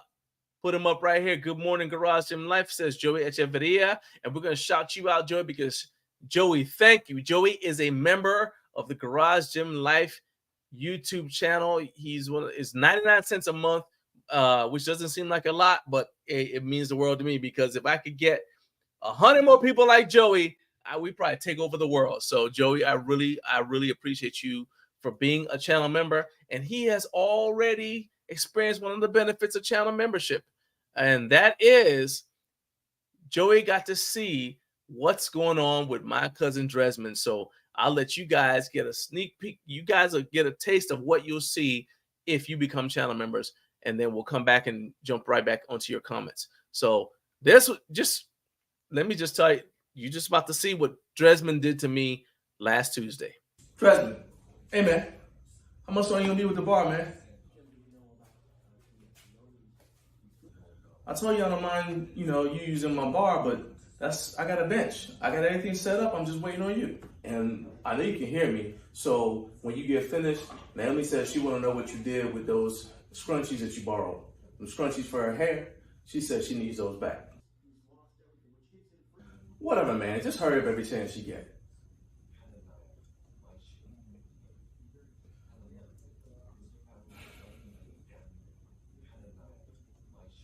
Three, 4, yeah, whatever. Hurry up.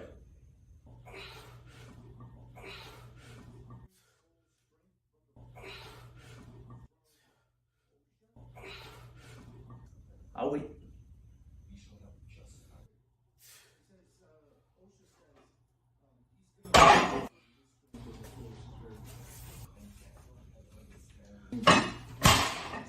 Hold up. Are those my shorts? Dresden. Hey, man. Dresden. Nah, that's the last straw. Hold up. Come here. See what I'm talking about? That's how people get punched in the face, okay? No, you know what? That's how people get punched in the liver. That right there. That junk is the type of junk that Dresman does. And I'm telling you, he worked. Look. Anyway, so if you become a member of the Garage Gym Life YouTube channel, like I said, it's only 99 cents a month, but you get exclusive access to videos like that, the Chronicles of Dresman, which is basically me every week, me trying to not catch a case while trying to deal with this dude. And then also, you also would get early access to every single video that we put up on the channel. So all you gotta do is click that join button that's here in the corner of the video. If you're watching on YouTube, if you're watching on Facebook, or you're listening to the audio version on Podbean, then just come on back around, head over to the Garage Gym Life on YouTube, click that join button. Like I said, it's 99 cents a month, and it will help us do what we're trying to do, which is our mission to improve the content for the home gym community that you guys get to see. Now, let's go ahead and let's jump back into our comment section. So let's see here. Carlos said he's talking about the tie tax. I mean, this is crazy. I want to pull this back up again because this is amazing. This thing right here. So let me go ahead. I'm gonna share my screen one time for everybody who didn't get to see it. This is crazy. I have never seen it. Eric said he has seen it, but yeah, Carlos said it looks like a transform. I'm telling you, that thing looked like Optimus Prime. And Rory Ellis said, yeah, that thing is intense. My own brother is agreeing with Matt Welch about it being my fault with the micro-range plate hangers. But I'm going to just tell you that that's a violation because the code of the streets is when one's mad, we all mad. We're going to stay mad until that one's not mad anymore. And that's all there is to that. So we all mad because he could have just sold me 2 plate hangers. That's all. Anyway, whatever. Rory says, I don't know if I love or hate those plates yet. Let me show you the plates again. So those are the plates on the rack, but I'll show you the plates close up. Now I want to kind of check out the dumbbells too, but these are the plates. That is a completely different and unique design. I've not seen that before. Roy says you're almost literally reinventing the wheel. And I guarantee that. Joey says, I've seen ads for those. They're hard to comprehend. I mean, there's so much going on. Now I want to see. So they have the dumbbells. I want to see the dumbbells, see what they look like. Watch, it'll just be some basic. Okay, no, I was wrong. They're not basic at all. Those actually look, oh man, they're not like the power blocks. They're a little different than but I remember it's kind of like the power blocks feel. There was another brand that was kind of like that as well. But you know, obviously the Titax is actually, they're kind of like the old pro style dumbbells, except the pro style dumbbells were round and they would roll all over the place. So those Titax dumbbells, they're not rolling anywhere. So I can see that. What I do wonder is if they loosen up during sets like the pro style dumbbells did. That's what I didn't like about the pro style dumbbells. You set them down, you do your set them down, and then they would start getting loose. And I remember when we got them at the public gym where I worked, every shift, so the morning shift, the afternoon shift, night shift, all had to go around and tighten those dumbbells down because we were afraid that they were going to come loose and fall on somebody. And when you watch bodybuilding videos or bodybuilders, you know, like they're doing their workout or whatever, they're using pro style dumbbells, you can hear the plates clinking against each other because they've gotten loose. So I don't know about that particularly, but I know that these, let's see, they say add-ons. Let's find out what those are. Okay, so apparently, so that has got to be the most unique rowing machine I've ever seen in my life. What in the world? What in the world? Okay, all right, that doesn't look too bad. That's a little different. But let's go back to that. What on planet Earth is that? That's different. That's different. That's just all I can say about it. That's different. Let's see here. Newell, yes. Newell, that's right. Dennis said Newell. All right. Carb says some of this reminds me of handyman work. Sometimes you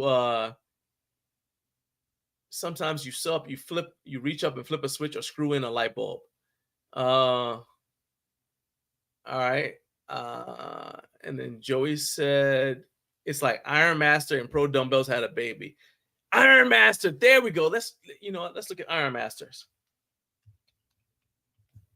Iron Master dumbbells. Yep, there you go. So Iron Master adjustable dumbbells. Let's pull these up right here. All right, so now we're going to compare them to each other. I know this is riveting for those of you who are listening to the audio version. Just come over to YouTube and watch the And right after the Travis Vinson interview, you guys will be able to check out where I'm sharing my screen showing the Iron Master dumbbells. And we got a couple more minutes and then we're going to wrap this up because we'll be getting ready for my next guest here. But I'm going to go ahead and share the screen. So these are the Iron Master dumbbells. So right there. And then now let's look at the Titax dumbbells. Right there. So yeah, they look very, very similar to each other, which is, I mean, that's not bad. I mean, there's all kinds of other things in the fitness industry that look similar. That kind of stuff doesn't really faze me as much as it does some people, because, you know, weight training has been around for at least a century, actually over a century. So there's going to be some duplication with all that. But it's pretty interesting. All right. Okay, so now we've got 10 minutes, and then we're going to say good morning to the Mountain Time Zone and then bring on our next guest. As a reminder, my next guest is Mario from 46 Fitness. He's going to be talking about his brand, the 46 Fitness brand, and and he's got a background in fabricating for cars and trucks, SUVs and trucks. So we're going to talk about how that kind of like that background affects the way that he looks at designing home gym equipment. And that'll be coming up at the 8:05 hour. So at 8:05 Eastern time, we'll be talking to Mario from 46 Fitness. You guys want to stay tuned for that. But meantime, let's talk about the most interesting videos that I've seen on YouTube. So right now, what's in my playlist? So I got a playlist, and I just call it That Looks Interesting. And this is basically the stuff that I see on, typically it's what I see on YouTube, right? Because it's hard for me to do playlists on any other platform. But anyway, the first video that I'm watching, I'm actually going to watch it today. It's called How to Get Strong, Not Fat from Alexander Bromley. So if you guys are already fans of Bromley, I know I told you guys you need to check out his YouTube channel, but that's a video that's on his channel right now. And it's called How to Get Strong, Not Fat. I think I haven't watched any of it. Okay, so let's just be 100%. I don't know if it's good or not. All right, I'm just telling you that it looks interesting to me, and I want to. There you guys, so you guys can see it. So that's it right there. How to get strong, not fat. And he said 7 ways. So Bromley is actually a really good. Bromley's a really good. How can I say this? He knows how to deliver the material in an interesting way, and he's very knowledgeable. So you put those two things together, and I think that he's a very entertaining person on YouTube. So it's it's edutainment. So if you guys are fans of his and you haven't seen that he had this out, he's got 241,000 subscribers. So if you're not a fan, you need to become a fan. And if you are a fan, you haven't seen that he had that video out, there you go. So that's on my playlist, and I'm gonna be checking it out today while I'm on the treadmill, getting some cardio.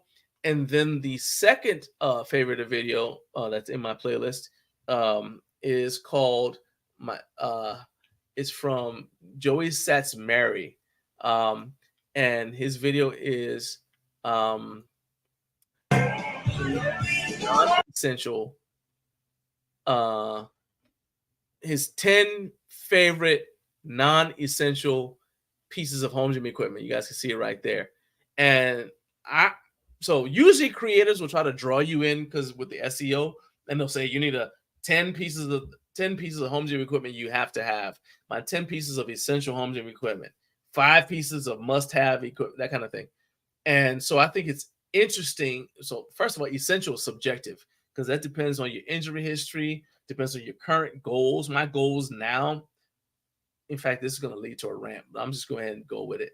My goals now are different than my goals were when I first started my home gym in 2001, because my goals as a almost 51-year-old are different than my goals were when I was in my 20s. When I was in my 20s, I hadn't started competing in powerlifting yet. I was competing in kickboxing and training in martial arts 3 to 4 times a week. And I was in the Marine Corps Reserve. So what I needed was basically I just needed to lift weights so I could so I can maintain my strength. I needed to maintain my basic walking around strength to support my training for other things. So lifting weights wasn't the goal.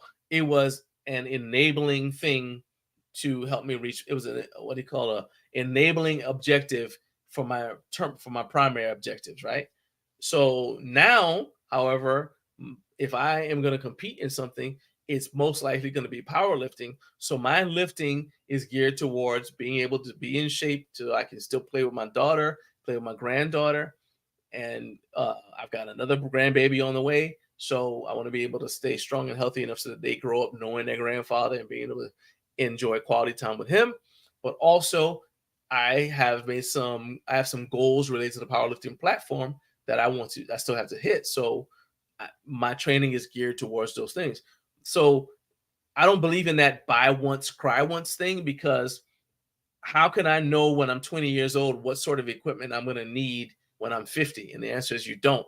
So I believe in buying stuff that makes sense for you at that time, that's not going to fall apart, but it's going to hold value so you can then sell it to somebody else who's at the same point in their journey that you were in when you bought that thing, and then you move on to the next thing. I don't believe in buying junk, but I'm just saying that buy once, cry once to me makes absolutely no sense. I think, and to be honest with you, it's stupid, because you're locking yourself into what somebody else's belief is of how you need to train. And ain't nobody had that kind of control over me. But that being said, I do think that this video is interesting because Joey Satsumari is a high-level strength athlete. And so I'm interested to see what he considers essential and non-essential from his perspective. So if you've never subscribed to his channel, this is another good one. He's got 134,000 subscribers. So I encourage you guys to check him out because he's a good person to follow. All right.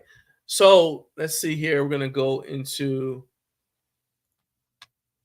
let's see, it's 7:56.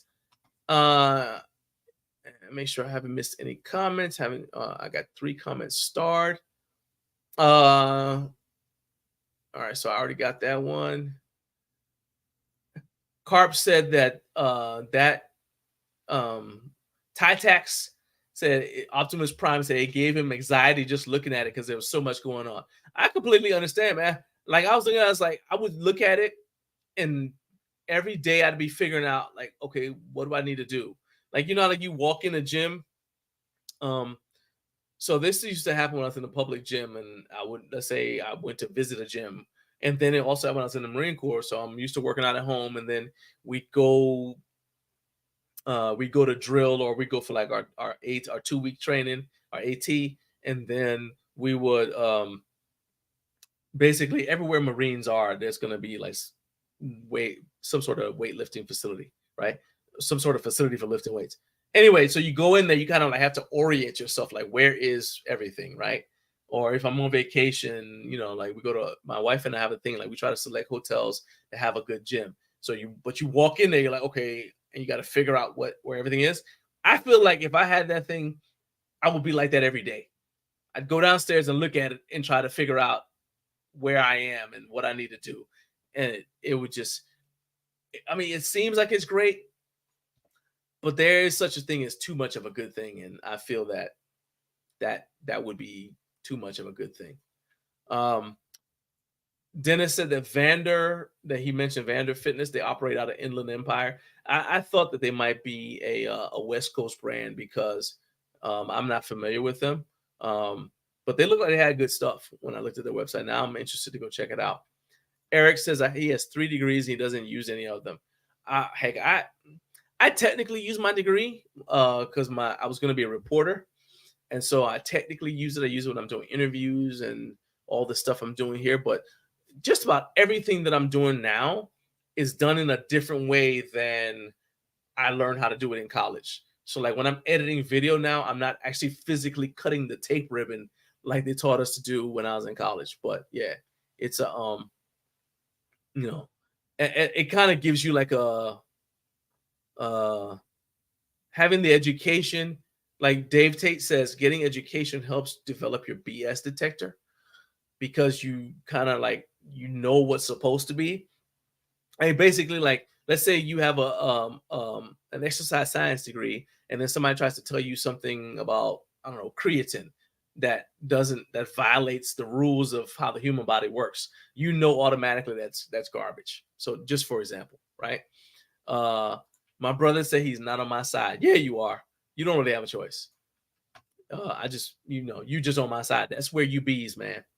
All right. So let's go ahead and get ready to say what's up to. That's right. Wake up, wake up, wake up. It is time to say good morning. Good morning to everybody on the Mountain Time Zone. It's 8 o'clock for me. It is 6 o'clock for you. Welcome to Way Too Early for a Friday morning show, Garage and Life Production.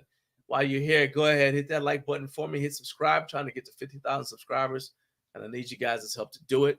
So a concrete way you can do that is by subscribing yourself. And if you've already subscribed, please take a second, grab this link, share it on Facebook, share it on Instagram, share it on LinkedIn, share it wherever, and just expose your network to what I do, because the more subscribers I get, the easier it is for me to do what I do to entertain you guys and to inform you guys. And that's what the purpose of this channel is. So thank you for being here. Thank you for joining, jumping on board, being part of the movement. And now we've got, let me make sure this guy is ready to go. All right. So yeah, I just got he said he was going to do it. I just saw that I got tagged in a story from Mike from Micro Gainz. So I'll check it out in a minute. Let's see here. But anyway, we're going to be bringing on my guy Mario from Force 6 Fitness. I just messaged him to make sure that he is ready to go. He said he was all good yesterday. All right. So assuming that everything's still okay, we should be joined by Mario from Force 6 Fitness any minute now. And so let's see here. Carp's Gym, what's the comment? Carp said, yeah, growing up, I worked at the movie theater. He said we used to cut the films and tape them together. Now everything's digital on hard drive. You have to download. Yeah, that's 100%. Like, people don't realize, like, it's like what you had to do is like you would take like a marker. It's a special marker. You'd mark the beginning of what you want to edit. Then you go to the end of it. You mark the end of it, and you actually cut it with a razor. Then you take some tape and you taped it back together. And that's how they used to edit video and audio back. I mean, as I know this doesn't sound recent to some of you children, but as recently as 1995, when I got out of college, that's how we were doing it. So a lot of this digital stuff is very, very new. I mean, but once you understand how to do it the way I just said, you understand how to do it the digital way too, because you get it. Let's see here. All right. And now we got my guy Mario here. So let's go ahead and bring him on here. Everybody show your love, my guy Mario.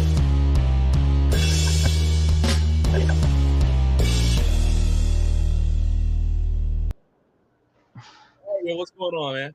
Oh, not much. How you doing? I'm good, man. So the first thing I'm gonna do for you is help you out. All right. So we're gonna do Force 6. You know what? I'm gonna do it this way. 6fitness.com. Bam. People got to know where to find you. So there you go. Right. All right. So you are first of all, thank you for being here. Second of all, how do you say your last name? Rago. Rago. Okay. That's what I guessed, but at some point I'm going to say it. And even if I don't say it during this interview, I'm going to say it at some point in the future, saying, hey, you were on here. And I hate saying people's names incorrectly. I hate mispronouncing them. So I just want to make sure I had it. So for people who aren't familiar with you, and if you guys are, everybody who's in the chat right now, Mario essentially creates home gym equipment. All right. So you guys start getting your questions together, because we're going to be taking questions from you as we go through this. But Mario, looking at your website, and I'm going to go ahead and I'll pull it up. The first thing that jumps out to me is the type of equipment that you carry. It all looks like it's geared towards either making exercises more efficient or making the home gym space more efficient. and you've got a background in the automotive parts fabrication industry. How does that shape, number one, what you decide to design? And number two, how does it shape how you approach designing products? Like the tricep press down bar, that's a different design. So that actually looks like something that should be on a car or a truck. So talk to me about, your background and how that, you can go into your background if you want, but just talk to me about how that all kind of plays a role in making the stuff that you make. So when we had Rago Fabrication, which was our off-road parts manufacturing company, we specialized in Toyotas and Lexuses and creating storage solutions around those platforms and vehicles. That being said, we made these rear MOLLE panels that went in the rear windows so you could store accessories on there. We made center console MOLLE panels with the bridge so you could store accessories on the left and right side. And then the bridge, you could put your phone on there so you can store all these CB radio extensions, ham radio, all sorts of stuff. We made dash plates that went on there that did similar things because people have comms on there. And when I designed around a vehicle, we 3D scanned the vehicle and I reverse engineered off what was given to me based on those scans. Like I'm really anal retentive on look and feel of how it should look. I always took the hardest path possible. The bends were difficult. The design was always difficult to manufacture, but the end result was always better. So if you go to Rago Fabrication, you can see the type of products we did there. So that being said, I always think that way. Now, how does that relate to fitness? Yeah, well, specifically, like I'm looking at the flat push down bar. Like nobody, I'm not saying that nobody else has ever thought of doing this, but yours is the first one that I've seen that's flat like that. So just walk me through specifically with this one, and then we can talk about any other ones you want as well too. But this was the one that kind of caught my eye. I was like, why is it flat? So yeah, talk to me about that. So when I designed this, I designed it the width and the flatness around the palm of the hand. So a lot of people, when they grab around a bar, they put their thumb on the outside. This one, you put your thumb on the top and you overhang your hands on this side. And this one specifically was designed to do lat exercises. So when you pull down, you can rotate the wrists, and the flat part almost mandates that your wrists rotate in a proper downward and upward position. And as you're going through the cycle, so at the bottom, your wrists are pointed down into your hips and you can squeeze those lats. So a lot of the times when I was exercising, as I get heavier weight, holding the bar put a lot of pressure on here, which didn't allow my mind to focus on my lat muscles and squeezing. So it was like I was focusing on pushing down and the pressure was on my hand, which was always in my mind, as opposed to focusing on my muscle I was supposed to be working on to get that mind muscle connection. Yeah. So the difference between the lat bar and the tricep bar is that they have two different angles and pitches. Okay. So tricep bars pitch down at a more of a degree. Okay. And it's substantially shorter. As you can see. So right there in this picture that we're looking at right now, the long one is the lat and the short one is the tricep. Okay. Correct. And they're two different angles. Yeah, I can see that the lat bar is flatter, as you said, and it doesn't bend up on the ends as much. Yeah. What's the idea behind the bends on the end of the tricep flat push down bar? So the ends are just there for like when you're using it's a gauge, so you know where the edge is at. It's not necessarily to keep your hands from sliding off because you're in an up and down motion. You're not going left and right or doing erratic things. Okay. So they're just a gauge there. Actually, the tricep bar, I use those pivots when I work on my rear shoulder muscles. I can't remember the name. I hold the bar, the rear delts. I hold the bar on the left and right side for my fingers, and I pull towards my face. So as opposed to the rope where you have to pull towards you and squeeze out, this is forcing your hands to stay out at the whole movement, front and to back.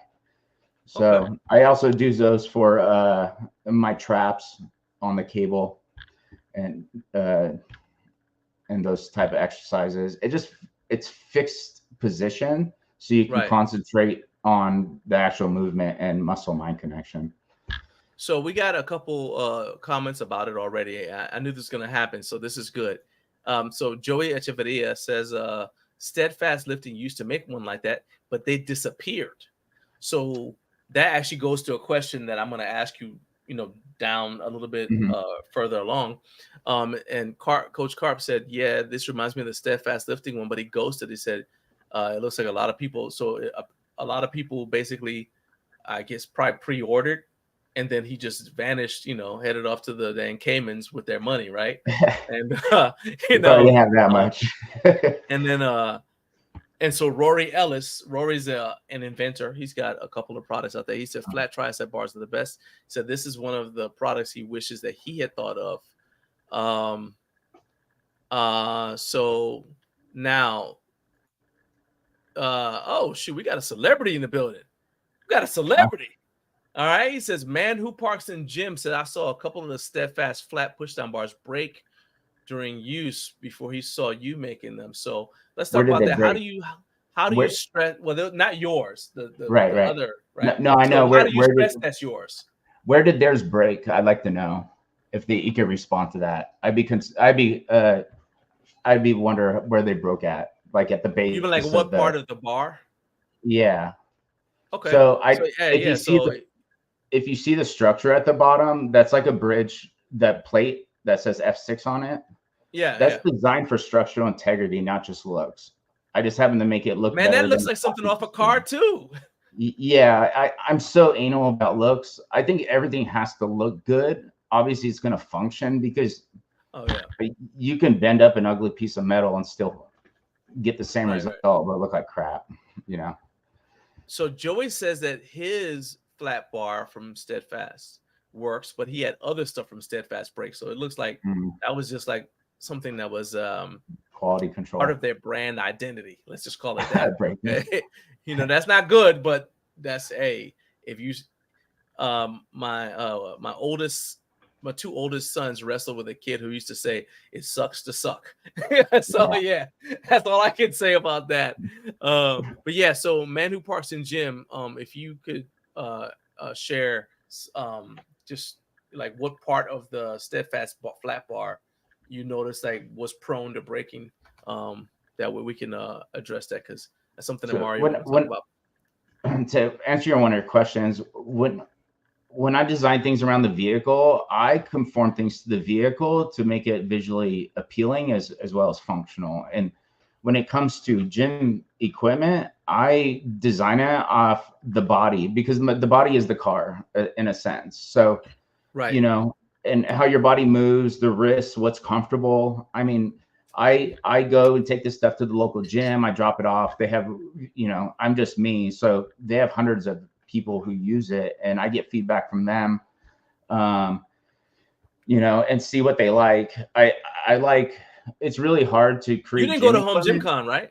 I thought you and I were talking. No, I was fine. And you were saying you were planning on going, but I don't know if you were able to go. No, I didn't have any products to take. So I figured, if I'm just going to show up at the power rack and, dumbbell holders or barbell holders, but it's a waste of money. So I would rather put that money to ad spend or something like that, on a business aspect. But all right. So it looks like they answered your question. I'm sorry I cut you off. Hold that thought. No, but Man Who Parks in Gym said it was in the center. He said that your F6 is a better design. And Coach Carp said, yours looks more solid. He said the other one had no brace. So that makes sense now, because it's kind of like, it's going to be weird, like how my brain works.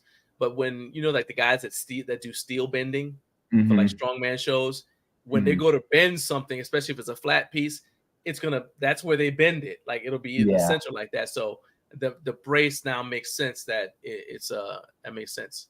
Yeah. Right. I used to design suspension parts and went through suspension geometry and automotive parts and all that stuff. So I have an extensive background on mechanical things, and not just flat things, but designing around all that stuff. So it's always in the back of my mind, because the last thing I want to do is have something break on somebody. It'd make my stomach hurt, you know, and my my wife would be so mad at me, you know, because of liability reasons and stuff like that. Oh, 100%. So I was about halfway through your story on your website when I came across your 2-minute rule, which is, let me just paraphrase it, but I want you to go into it more. Okay. It's basically the rule of how long it should take to set up equipment for the next exercise, right? So talk about that rule a little bit. I'm assuming it comes from your experience in training in public gyms, because you started training in a home gym in like 2020 or 2021, something like that. Yeah, it's fairly recent.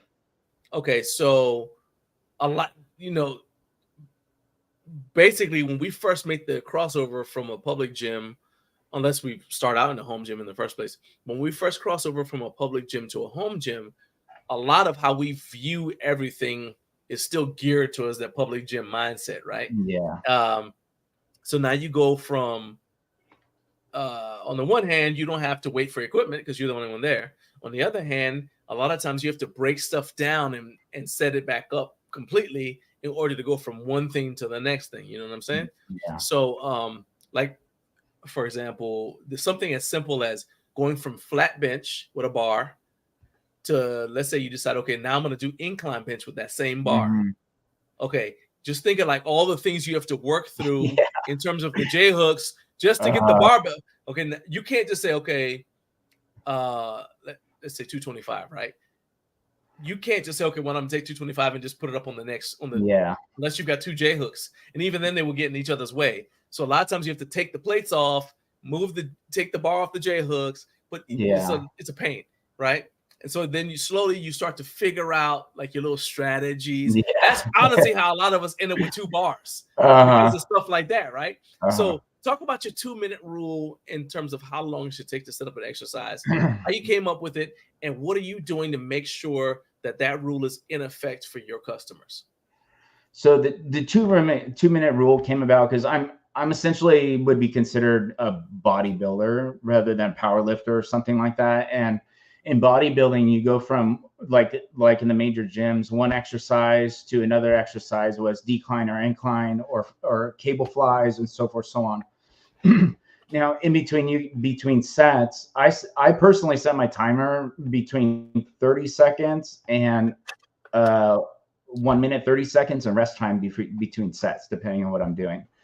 So that's my available time to do what I need to do to focus on that set, because I don't want to lose what I've worked on prior to that and keep the momentum going. Because if you got to set up something and it takes you 3 minutes, your pump's diminishing, and it's almost like you're starting all over consistently over and over, you know? So I came up with this 2-minute rule because to me, that's the max allowable time in rest time. Like when I do legs and I do them hard, I'll wait 2 minutes because it's a big muscle group and it's taxing on me personally. So, so I'm like, I see like these jammer arms, you have to go up and down. And I see, which would be called influencers showing different cable setups and all this stuff. I'm like, holy crap, who has 20 minutes to set up cable flies and then break it down and reset up for something else?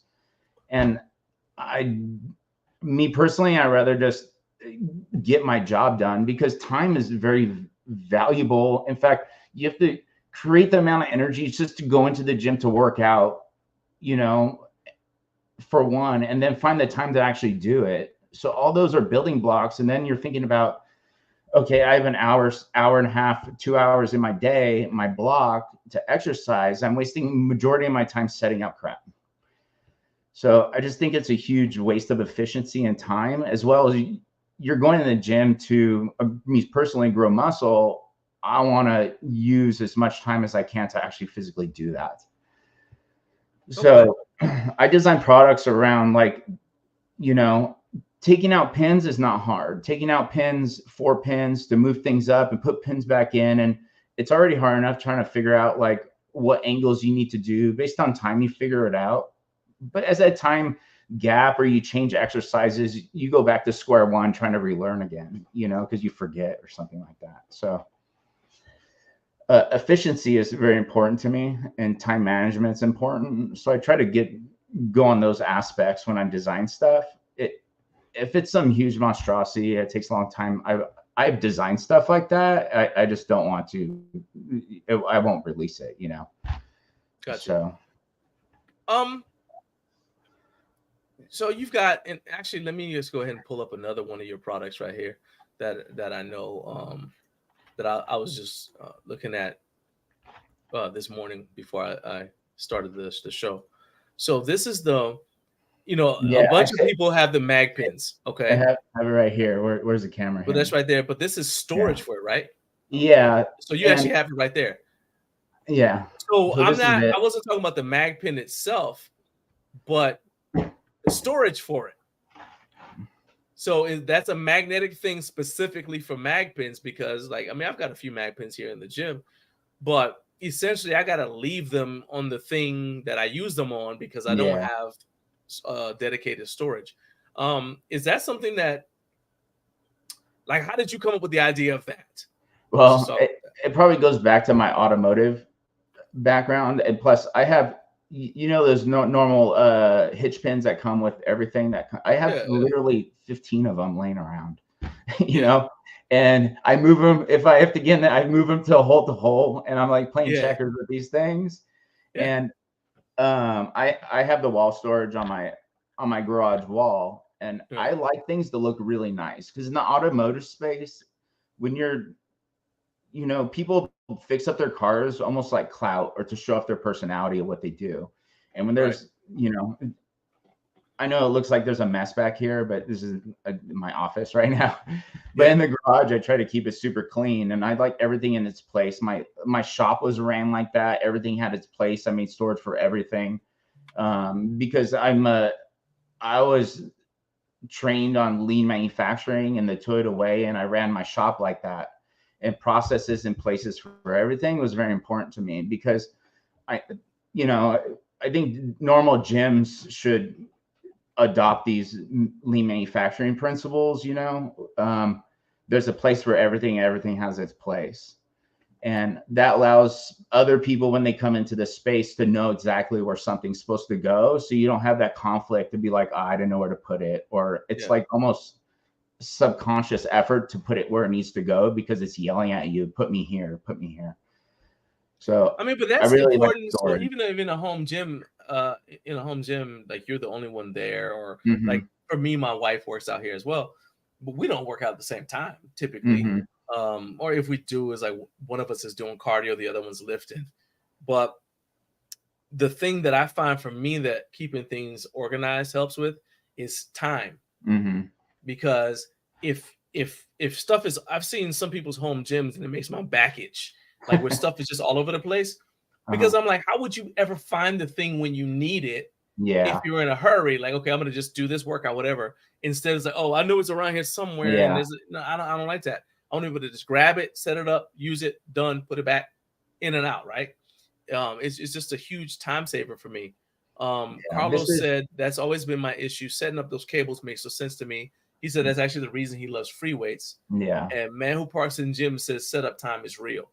Yeah, I mean that goes back to this thing. It's like I like simple solutions to problems that everybody is like, especially when it's like we've all had the problem, and then suddenly somebody comes up with a solution. They're like, oh, dang, that was so simple. How come I didn't think of that, or whatever. These back to my automotive background. How I mounted these to my wall storage is I used rivet nuts. I have a video on my Instagram of me installing it with rivet nuts, because the wall system is 1-inch spacing. You could drill out the holes and put rivet nuts into the panel and then just bolt them on. Nice. So, and there's also holes for just normal drywall screws if you choose, but the holes are already spaced out correctly for that wall panel system. So all you have to do is install the rivet nuts and then bolt it on. So let's look at some of your rack attachments. You got the belt squat. Yeah. A lot of people have belt squats. So yours looks fairly short because you design it as a space-saving solution. Yeah, it's actually, I don't remember the length of it. It might be at the bottom in the specs, but it's the angle that matters. It's the rotation in which it articulates in the center point of the axis where the red hitch pin is. Okay. Is how I designed it based on an arc on your body movement going up and down. So the chain's not pulling forward or backwards while you're going through the cycle. So the way it's designed is engineered through the whole up and down movement of an arc cycle of the center pivot on how that is. So, you know, there's many of them on the market. Actually, I designed this when there was only one on the market, and then it took so long to release those 4 on the market. So, you know, place and time. But that cut at the bottom allows you to go farther down than pretty much anything there. The mistake I made is I didn't draw a kickstand in there. And at the time, the kickstand was not a big deal because the release date took so long. Yeah. But now it is what it is, right? And it still functions and works great. I use it all the time. All right. Now this one looks like something that I've definitely seen other creators have. So I get a lot of crap about this, and this product probably gives me the most crap for actually designing. And, I mean, I'll just go right out and say, so people say that you're copying Darko. Yeah. So let me tell you, because the PRX thing that everybody's talking about, it's kind of like a touchy subject, right? Sure. So I won't get in the weeds, but I have 6 patents when I had the off-road parts manufacturing company, right? That being said, that doesn't mean there's 20 different companies doing the same functional product. So like ditch brackets, right? I have patents on ditch brackets which holds light at the base of the hood, and there's 20 other companies doing that, and I have a patent on it. It doesn't mean people cannot make an item that functions in a similar way. I've had people copy me verbatim my products, just change my logo to their logo, and I sued them. Right. So in the automotive space, everybody makes bumpers. In the car space, everybody makes rims. To lash at them because everybody makes rims is absurd, you know? Right. So I think mine's functions really similar to what's existing, but what doesn't in the gym space. But mine collectively doesn't look the same, you know? So in my opinion, I mean, that's debatable. I think the big thing that people have, the big objection I would say that people have is if they think that you saw Darko's product and copied it, put yours up for sale. That's what I think people object to. It's not two people on 2 different continents both coming up with a bow and arrow. Yeah. Can I ask you a question? So let's go with that. You know, go ahead. Can I ask you a question? Just your opinion. So why are they not mad at me for making a belt squat?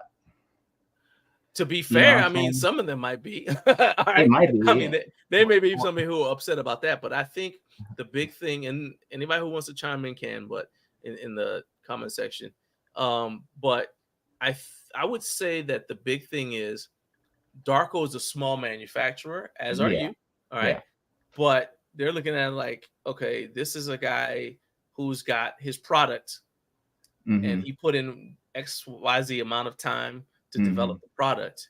And now that and then some other company comes in, even if they're a small manufacturer too, they come in, he's done all of the work, designing it, coming up with the idea. Because when he came up with the idea and, you know, he's this tip of the spear, nobody's trying to make barbell anchors. Everybody's storing their barbells in a vertical barbell holder or in a gun rack. Nobody's thinking that the space on a power rack could be used to store a barbell. He comes up with it. People probably tell him he's crazy, he's stupid, don't do it. You'll never make any money at it. He ignores all of them, puts in the time, makes the thing. And then somebody else once they see proof of concept, then comes in, makes their thing and says, hey, it's, you know, like, it's like you don't, like, and I'm not saying you don't. I'm just saying that you asked me like why people would be mad. It's because they don't get the idea that you've got the sweat equity. It's like you're standing on Darko's shoulders, and not just standing on his shoulders, but almost like you're pushing him down at the same time. Yeah. Does that make sense? I get your view. You know, I could see it on that side of the fence for sure. Right. But a lot of people are doing really similar things. So I'll take this gym pin for instance, right? For instance, and I'm the new guy on the block, so it's easy to get mad at the new guy, you know. But these gym pins, Fringe makes them. Rep just came out with theirs. You know, 6 other companies make them, and those look all similar because they just private labeled, you know, and they change the colors or something.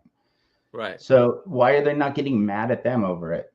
I think there's a huge brand loyalty to Draco, which I think mostly the anger is coming from there. Like, this is my man, and you're new, and you're impeding on our space. But in all reality, let me ask you this, because to be fair, to be clear, you asked me why people would be mad. You didn't ask me if I was mad. Oh, I'm not mad, but I can understand. No, I didn't think you were mad because I'm on your podcast, but I can tell the people who are mad. If I disagree with you, I still bring you on. I argue with anybody. No, it's what I'm saying. What I look at though is it's different if you are like, man, you may not even have known that Darko existed. Yeah, because again, he's a small creator, right? Yeah, you may not even know this dude exists. Right. There's a difference between you saying, man, we got to do something about this, and you come up with the idea, right, and you seeing he's got an Instagram post. He's like, man, I finally got good news, guys. I finally got this thing out. We're finally gonna, we finally got the first set of pre-orders going out, whatever.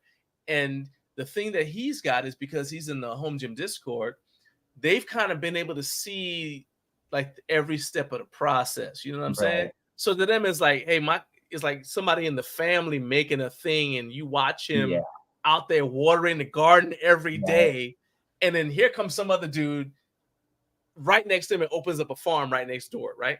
So I don't want to talk about whether they should be mad at other companies for doing the other thing. What I want to know is, what I want you to do is tell your story. How did you arrive at making this product? And what does it mean for you to have it in your inventory? Like, why do you have it in your inventory in your store? You know what I'm saying? Because you could stock any number of things. You know, there's like, okay, you could have like collars or whatever else. Yeah. So tell your story. How did you arrive at this particular version of the product? Well, it got on where I originally started when I designed the belt squat. That's how it pretty much, that was my first product, even though it wasn't released first. And I saw what was on the market, and I thought I can do better, like the articulation and so forth, so on, the cut at the bottom. And then I started looking, and I simply thought I could design a better looking product, It's simple fact, the belt squat, I designed maybe a one that functions better. It's debatable depending on who you ask. But I think the product looks substantially better. It functions the same, but so is the belt squat. Now, I'll give you an example of my experience in the automotive thing. I designed these racks that went in between the stock roof rack on the 4Runner. And I didn't know anything about the company who was working on them or any of that stuff. I designed them, I released them because at the time I could do rapid prototyping and design something in the afternoon and release it, the next day, no problem. And then he was mad at me because he's like, that's my idea.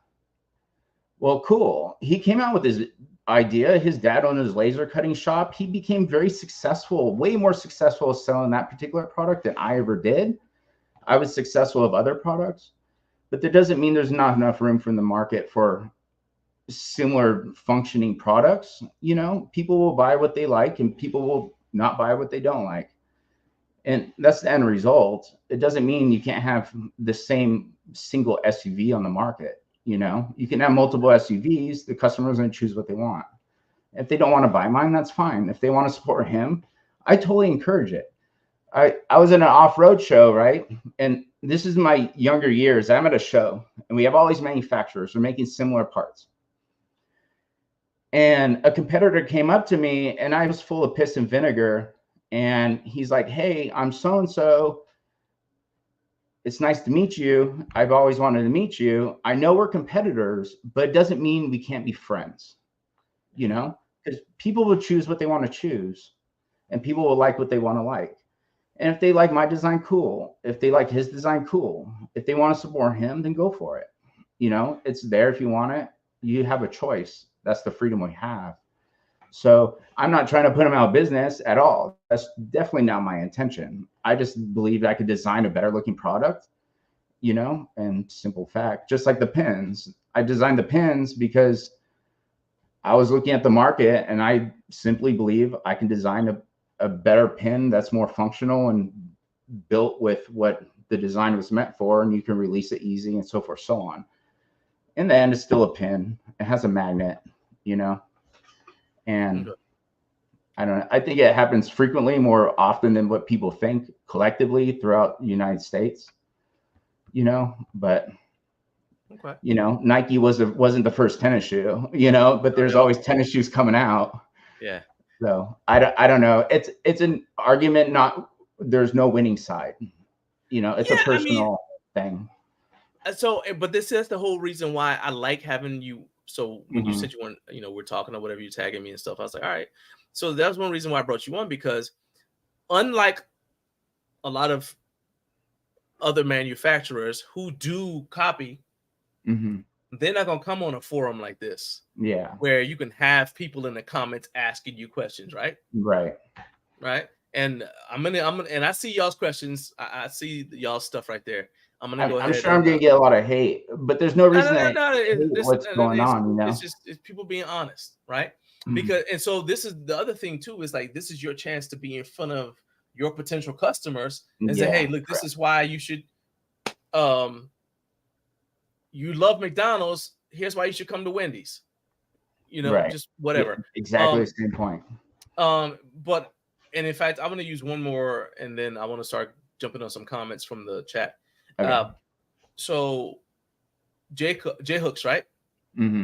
Because I saw a comment that said, like, you know, people believe that, you know, you're solving problems.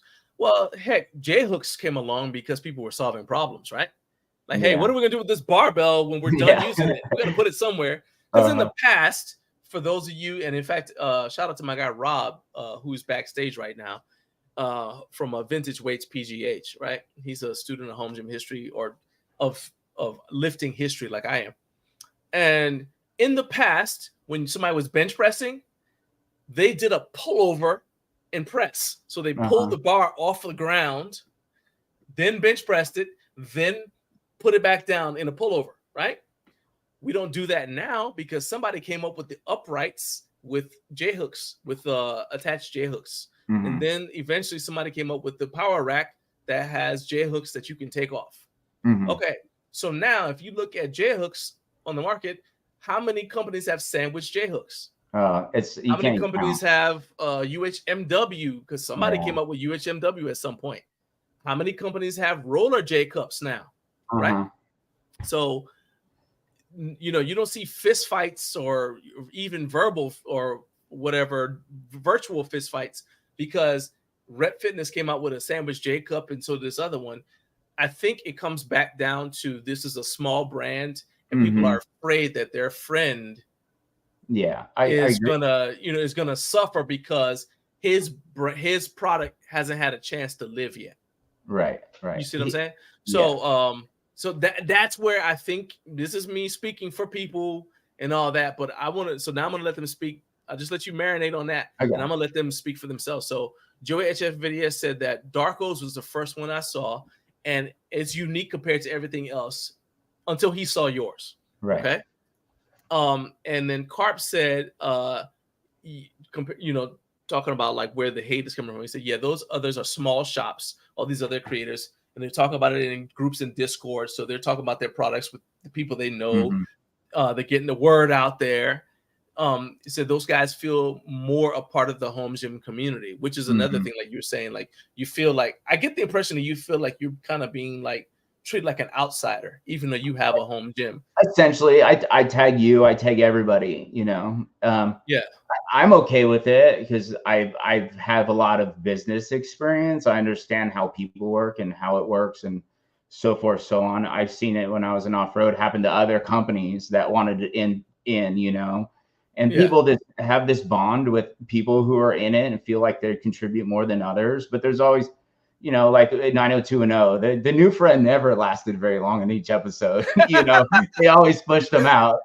So, oh God, now it's like a CW show. Is that what you're saying? Oh, that's yeah, hard. I'm aging myself. So Yeah. Hey, I remember 90210, man. Carp hit me up on Instagram, and I simply told him, "Hey, look, I'm not going anywhere. You know, I understand how you feel. You know, I had people who wanted to grade me on or personal DM me on Instagram. I talked to them on the side because I'm not trying to hide. I'm not trying to hide from anything. I'm not trying to go anywhere. You know, this is not hit it and quit it for me. This is my gig. You know what I'm saying? So, I mean, to that end, though, I think that it would have helped you if you had gone to Home Gym Con.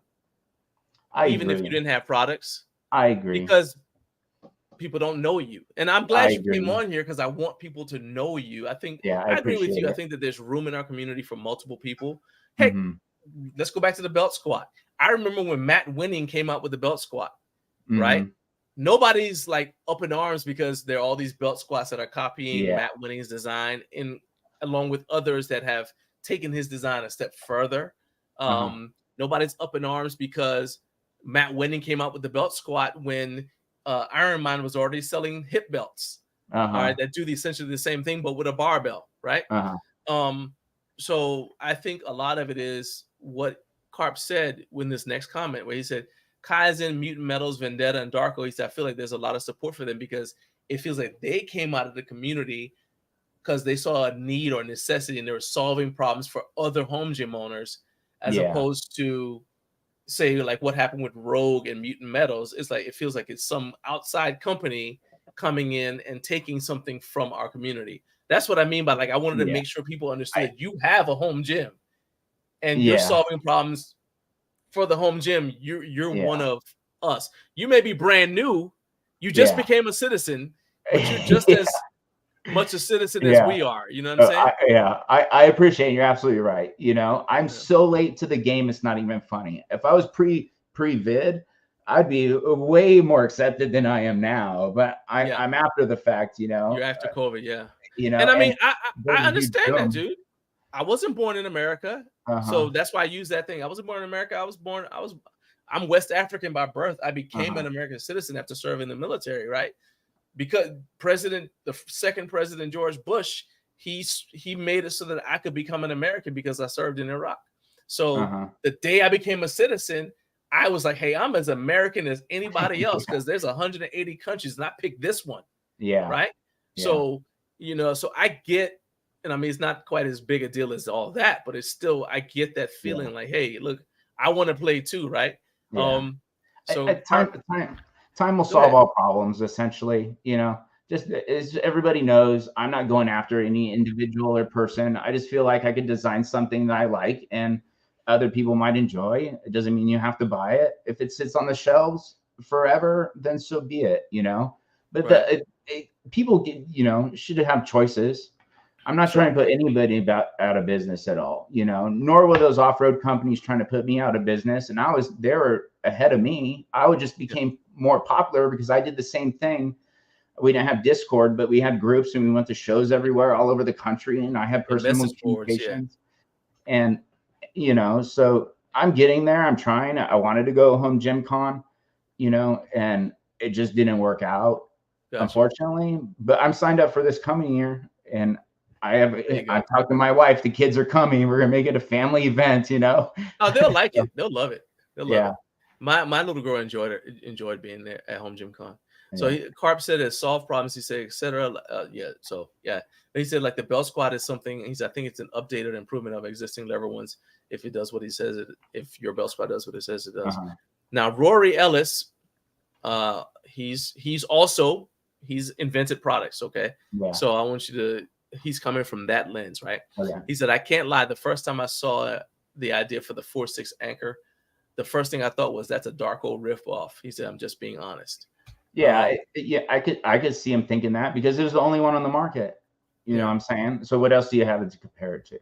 Gotcha. You know, if 2 other companies come out with a different looking product that does the same thing, nobody will care anymore. You know, I'll give you an example. Like I'll go back to my own because I have a lot of experience in that. So a company made a dash plate. The first designer, first idea, Expedition Essentials is the company. They designed a dash plate that went on the Forerunner to hold accessories. I remade the bridge, and every single customer's like, make a dash plate, make a dash plate, make a dash plate. And I refused to do it for almost 2 years. You know, finally, this new company who was backed by a bigger company started a Toyota division. And they took everybody's concepts, designed it their own way, and literally within a year had 60 products because they had the manufacturing backing them up to do rapid prototype releases and manufacturing to do that. They came out with the dash plate, and then another company immediately came out with the dash plate. And then I designed the dash plate after that because I thought I was being noble, you know. But the end result is I designed such a good dash plate. I beat all of them in sales, and the customers were happy because it was a better design than one existed. It solved all the problems that the original one had, that he didn't change it for 2 years, and he didn't take customer feedback and update it. So at what point do you know, take such a moral high ground that you're not serving your customer when they're asking you for a product that's different than what already exists, and they're complaining to the people, not that in this instance that happened at all, but they're not updating it, you know what I'm saying? So my anchor bar holds 2. I mean, it doesn't hold 2, it holds 4. And customer feedback's like, oh, I'm glad yours holds 4 because I want to hold more than 2 bars. Right. So inherently, that's a little bit different. The function's the same. The looks, I think, is completely different, you know? So I don't know. I think it's not a winning battle. It's just a good discussion because if it's not me, it's going to be somebody else. And at least the perspective is there. You know, there's always going to be somebody else. So Joey, we got a lot of comments on this. I knew this was going to happen, but this is good. Joey says, I think it's a degree of similarity and uniqueness. He said, for example, Bells of Steel came out with an attachment to store barbells at the top of the rack. And some people said it was close to the anchor. And then Anand says, I think the home gym community roots for the smaller manufacturers. And he said, props to me for asking tough questions, but also a lot of respect to you for taking the questions and answering them head on. Which is the whole point of. And like I'm not trying to hide. I'm here. I'm here. You know, I'm here. I'm doing this. I've invested a lot of money and time. I'm not going to tell you how much, but it's a lot. You know, a lot of inventory just for the simple little things I have on my website. I have thousands and thousands and thousands of dollars invested. You know, and I have 15 new products in manufacturing process, which I've sent you pictures of.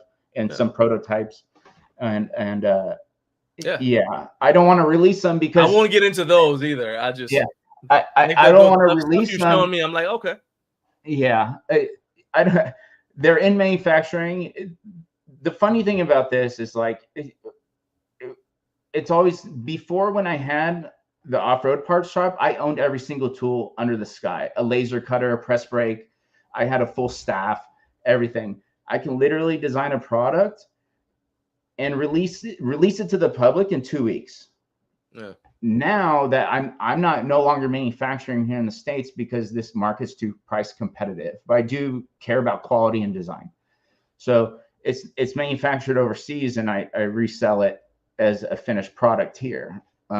So that being said, there's a huge gap of time in which I can release a product.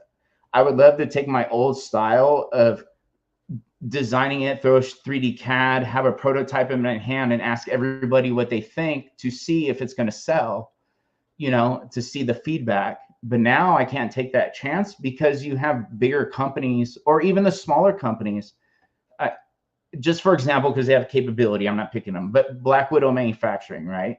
They have the plasma cutter, they have the welders and all that. I don't have that anymore.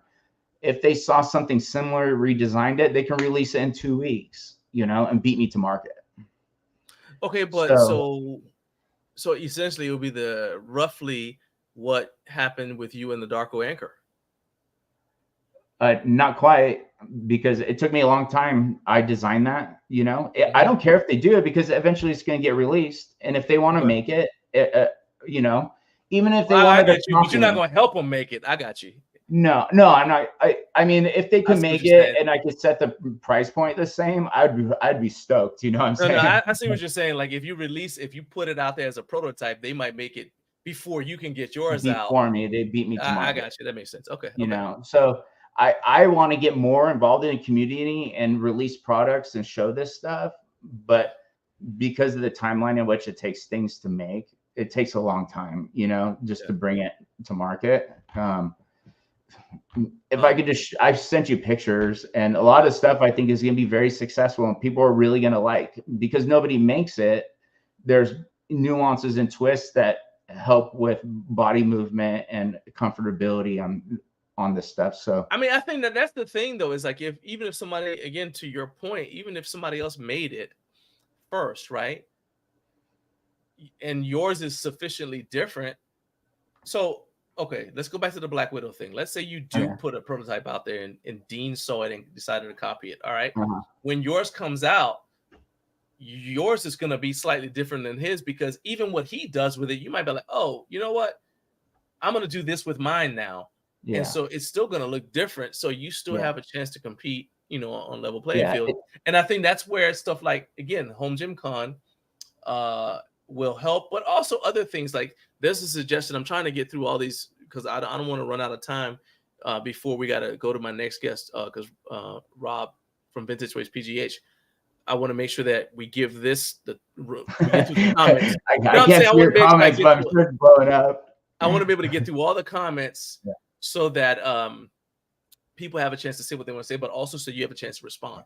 And what I encourage you to do is, even after our segment is over, you can just come into go on YouTube to this video. The link I gave you, the one that I said to share, you can just come to the video on YouTube and you'll be able to just come right in and you'll be able to respond to the comments. And I actually encourage you to do that, because it's similar to what people are saying. You should join the Home Gym Discord. People talk about a lot of equipment there, and that way people get to know you. And again, this is like, you know, there's no flaming or anything like that. So I think that this discourse needs to continue. So I encourage you to stick around. Just for a building block, right? Just based on discussion, what we're talking about. If I have my product and let's say another manufacturer didn't copy it, did their own version, what's cool is if both versions on the market, people are going to tell you pros and negatives.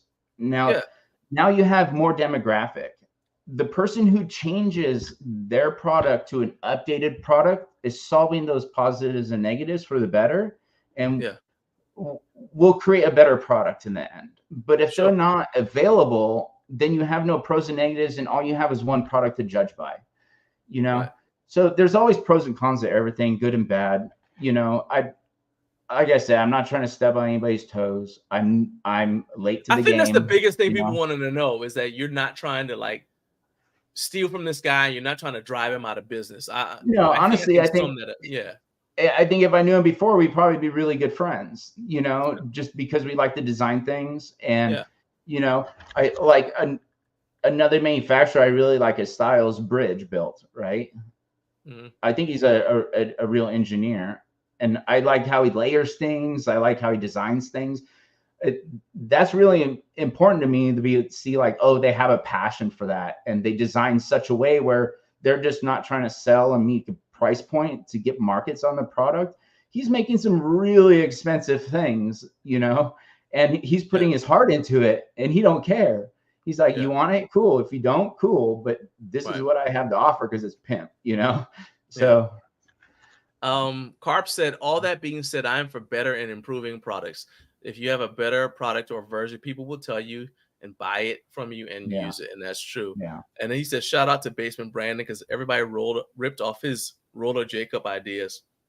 I mean, but even then, Brandon's ideas came out of his experience as a as a competitive powerlifter, because you go to powerlifting meets and the combination combo racks have roller J cups there. Yeah. So he just took spin-offs. that idea and kind of, If you're extrapolated.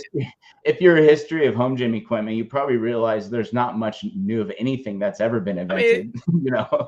Well, so it's designed to solve problems that human beings have, and we've always had 2 arms and 2 legs. So leverages tend to be roughly the same. So you're gonna have similar problems. So Jason McKee says, thank you for your service. I appreciate that was it. probably to me, but at the same time, I was about to say it's to you as well, because you served in the Navy. Okay.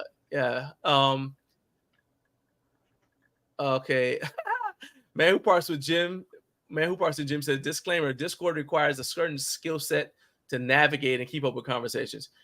I don't really spend a ton of time in the home gym Discord just because I don't have time. But the thing is that once you get used to using Discord, and hey, anybody who's watching, I'm horrible at this. If you want to talk, so the home gym Discord is for talking about equipment and things like that primarily. If you want to talk about training in a home gym environment, jump into the Garage Gym Life Discord. We don't have nearly the volume of people, and it's easier, I think, to jump in there and start right away. And then once you get the hang of it, I encourage you, especially you, even if you don't join the Garage Gym Life Discord, if you go straight to home gym Discord, just take your time. You'll find it works just like the message boards that you and I, you're roughly my age, I think, that you and I remember from the 90s and how they were. It's roughly like that. I'm actually on there. I haven't commented or posted anything because I don't want all these people to roast me. Do it. I mean, what are they going to I don't want a pissing match, and I'm still the new guy, And, I mean, that's true, man. But I mean, let's be realistic. All right. So you're how old are you? 45. Okay. All right. So you're younger than I am, but you're old enough to remember back when we would actually get in fist fights at school. And now it's like, so compared to that, man, like, so somebody gets mad and they say a mean thing. So what? Yeah. I know. But everybody hides behind that keyboard, and they can say whatever they want. People say crazy stuff that they would never say to you in person. All right. Yeah. But the reality is that you got to look at the benefit to your business for letting people see who you are. And so I would say, because otherwise, if you're just lurking, like you just lurking there, it looks like you're stealing ideas. Unless you're just there to take ideas. So speak up, talk, interact. I do on like being at the school. Remember when you used to go to the school dance and you're like, I don't know if I should. You're kind of like you're scared to ask it. Literally, I don't care. Right? It's gonna hurt. It won't hurt as bad as you think. Just ask her to dance. You know what I'm saying? That's funny.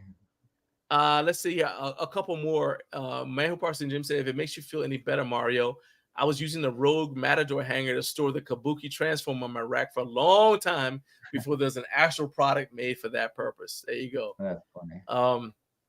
And he said the Man Who Parks the Gym is a home gym hack OG.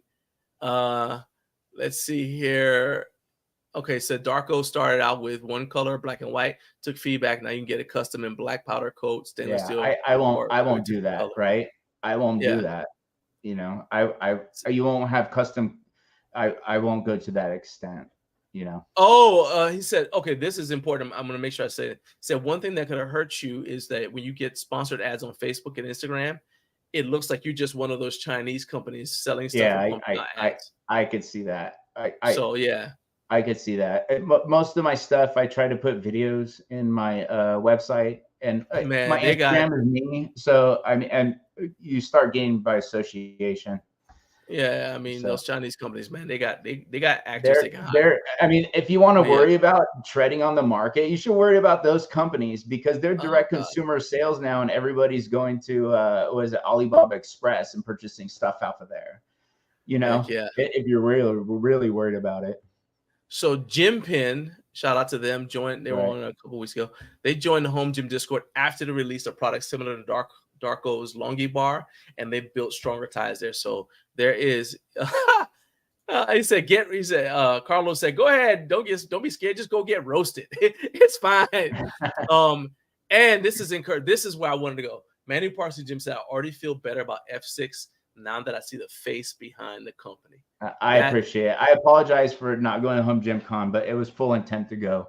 It was just we're gonna drag you and so Travis, who was on before you, were dragging him to. I'm gonna just get I'm not even getting a van. I'm getting an old school bus, an old 1970s school bus. We can drive up there together, man.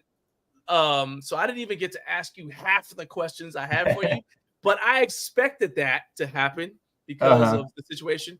But I hope that this was painless and that you will come back, man. I really appreciate it. Back.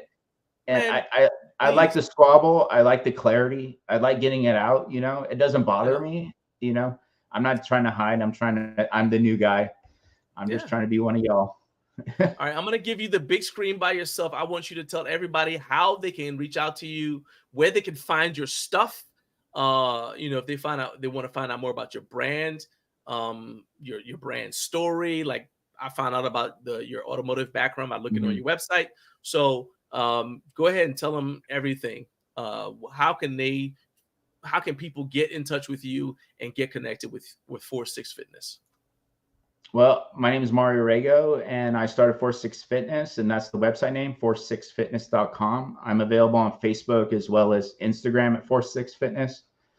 You can email me. My phone number is posted on the website. You could text me if you want. You know, if you have any questions, text me is always the best. And, you know, I'm trying to create new products. I'm trying to create something different, something new. I truly am trying to create something that will serve everybody. You know, I'm only doing it based on my internal experience here and working out. Like I said, I'm a bodybuilder, so a lot of stuff is directed towards that. I don't do any powerlifting. I'm not really familiar with it, so I don't want to get into that stuff. And you know, just if there's any bodybuilders or any people trying to build muscle, I'm creating products for that. You know, and everybody wants to solve the solution. I'm just trying to make badass pimp-looking products that work effectively and efficiently, and people can afford to buy. Nice. You know, that's about it. Oh man. Well, man, I appreciate you being here once again, man. Thank you for coming in here and facing the fire. Right. I'm definitely gonna have you back on. All right. Yeah, let's do it. All right, my man. Later. Thank you. You're welcome. All right. So see here, Carlos, I'm not gonna have I'm not going to have creepy blacked out windows in my vintage school bus where I take all these vendors that should have gotten a booth at Home Gym Con. I'm dragging them there. You will join our group. That sounds real cultish. That's not good at all. There will be no Kool-Aid on the bus either. All right. Anyway, so shout out to the Pacific time zone. Everybody on the West Coast, good morning. Wake up, wake up, wake up. This is the Way Too Early for a Friday morning show. We've been going at it since about 6 o'clock this morning Eastern time. It is now 6 o'clock for you. Welcome. The rest of the country has led the way, and now we welcome your energy, your enthusiasm.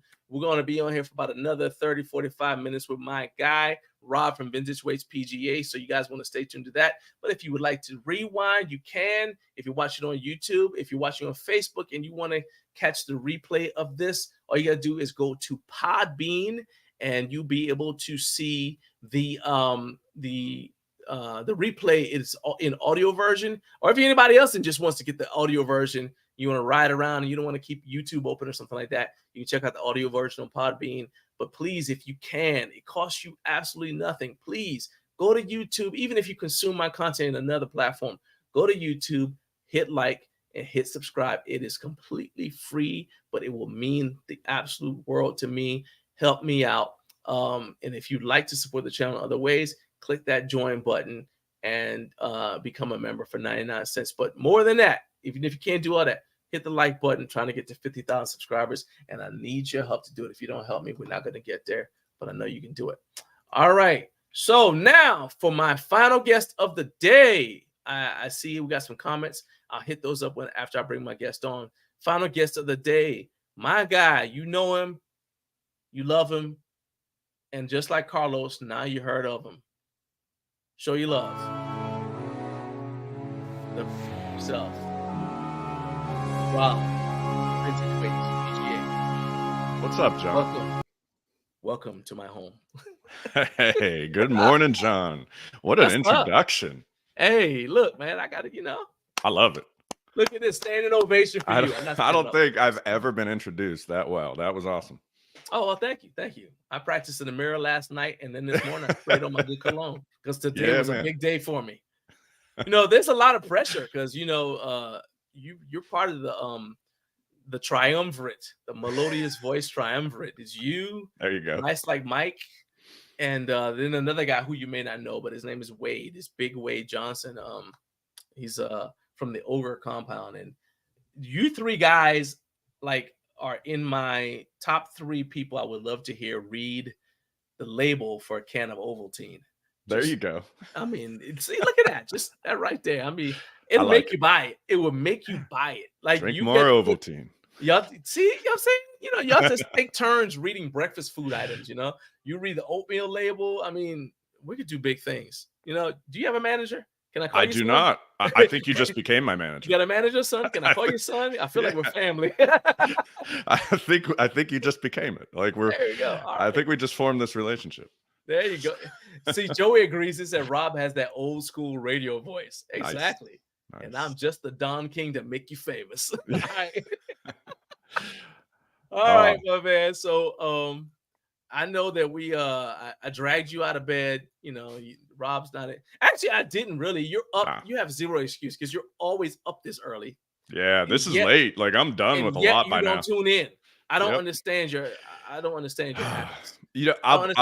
I'll be straight up with you. I get a lot of work done while I'm training in the morning, and there's a project I've been working on recently that requires a lot of research, and including a lot of listening to previously recorded. So what are you like lifting things. weights and then writing stuff? Oh, Yep. never mind. You're listening Yeah. to recordings while you do. I got you. Okay. No, and I got notebooks all over my gym. So I basically, while I'm listening and doing research, I'll be jotting stuff down. I'll be hopping on my computer. I'll have Google Docs open, various docs open where I'm putting stuff in, and working on that project. So that's it's a lot of people need that, like, motivational factor. They got to put on Metallica or something, or some music blasting to get them going. I don't really need that. I'm fine just training and letting my mind go elsewhere and work on things. So yeah, but don't worry, that project is almost finished. We're gonna get into that. We'll get into that it. project a little bit. You're on deck. Don't worry. It makes sense though, because you are so much into lifting history. Like a lot of the people who you admire didn't have. Well, they definitely didn't have the internet, but they also didn't. Some of them didn't even have radios. If you depend on how far back you go. I just realized though who you sound like. Did you ever watch the show on the WB? It says "Come to Tasmania." The dad. No. Okay. I will though. All I'm gonna say is, for those of you who know what I'm talking about, say one time, say yakety smackety. Yakety smackety. No. Just say yakety smackety. Yakety smackety. Yeah. That's. I hope that's something appropriate. I hope I didn't just put out some weird profane. No. You sound like Taz's dad, the Tasmanian devil, right? So it's like his family, and his dad become like, blah blah blah, yakety smackety. He's like always like saying, but he's saying something wise. But you know how kids don't really listen to you. Oh no, the Taz it just sounds like blah blah blah, yakety smackety. It's like that dude just gave you the see you to the universe. You have no idea. I'll take it. Yeah, I was screaming my head off last night at my son's baseball game, cheering on the team, that kind of thing, and I was announcing the game as well. So yeah, I think my voice is usually a little deeper after putting it through the paces. Like if you watch my videos that are recorded at the end of Home Gym Con, I sound a lot different than the videos recorded at the start. We gotta get you to start smoking unfiltered Camels. You get a little DMX rap. Yeah, there you go. That's part of your training program. All right. Thanks. But look, let's not. My manager told me to start smoking. Jeez. Yeah, that's it. Unfiltered Camels. All right. So let's not bury the lead though. You go recently ahead. Visited the Rep Fitness Pennsylvania showroom, and given that you didn't have as much time to visit their booth at Home Gym Con because you were otherwise occupied with a grip competition you were organizing, what was the number one thing that you were hoping to see when you went to the showroom? when I went there, I mean, I approach all modern companies with that historical context because that's what I think I bring to the community. That's a little different than some other people looking at a modern company. So number one thing were their made in USA equalizer plates. It's their first kind of tiptoe into made in USA products for Rep Fitness. Just about everything else is made overseas for them. And I have a ton of weight plates. I'm well versed on design and manufacturing when it comes to bumpers and iron weight plates. So it was right in my wheelhouse. So that was number one. Okay. So then what impressed you most about the showroom when you actually got there? Was it those plates or was it something else? The showroom itself is just massive. It's huge, right? It's easily as big as a football field. I mean, it's massive. And the building too, I pulled in and it was kind of like in Star Wars where like the destroyer comes out and you just see the start of it, but then you see the rest of it and realize how big the ship is. Like Yeah. to make a Star Wars reference, that's the way the building was. Like I made it right off the road and I'm like, wait, is this Rep Fitness? This can't be Rep Fitness.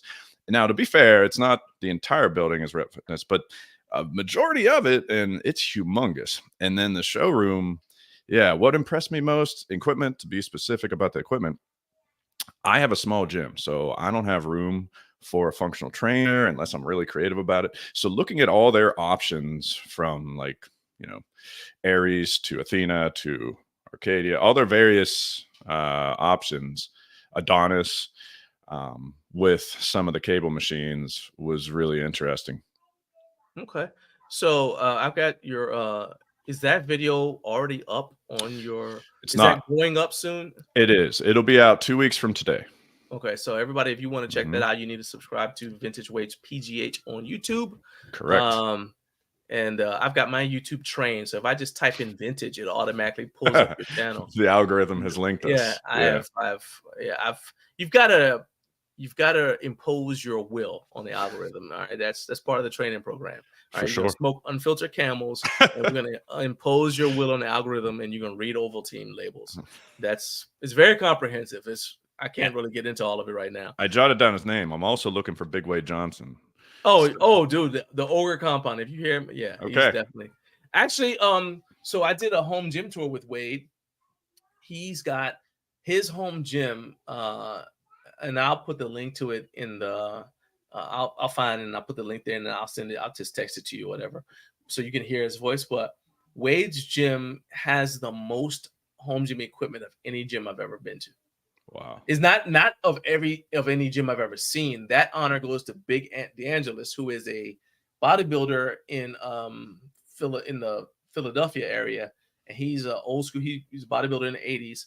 He's got a lot of old school bodybuilding. He's got like a carry and because what he did was I would love that. he basically went and got anytime he worked out, all the gyms he worked out in. Bodybuilders go to multiple gyms because this gym has a piece of equipment that feels great for this exercise, but then this other gym has another one that's great for this exercise. So like they do legs over here, they do shoulders over here, whatever. So he was like that. But when he started doing his home gym, he looked for the pieces of equipment that felt the best to him at all of the gyms he's ever visited. Right. So he's like looking around for decades. Just picking this, picking that. I'll send you the link to his gym tour as well. Yeah, you'll get a kick out of it.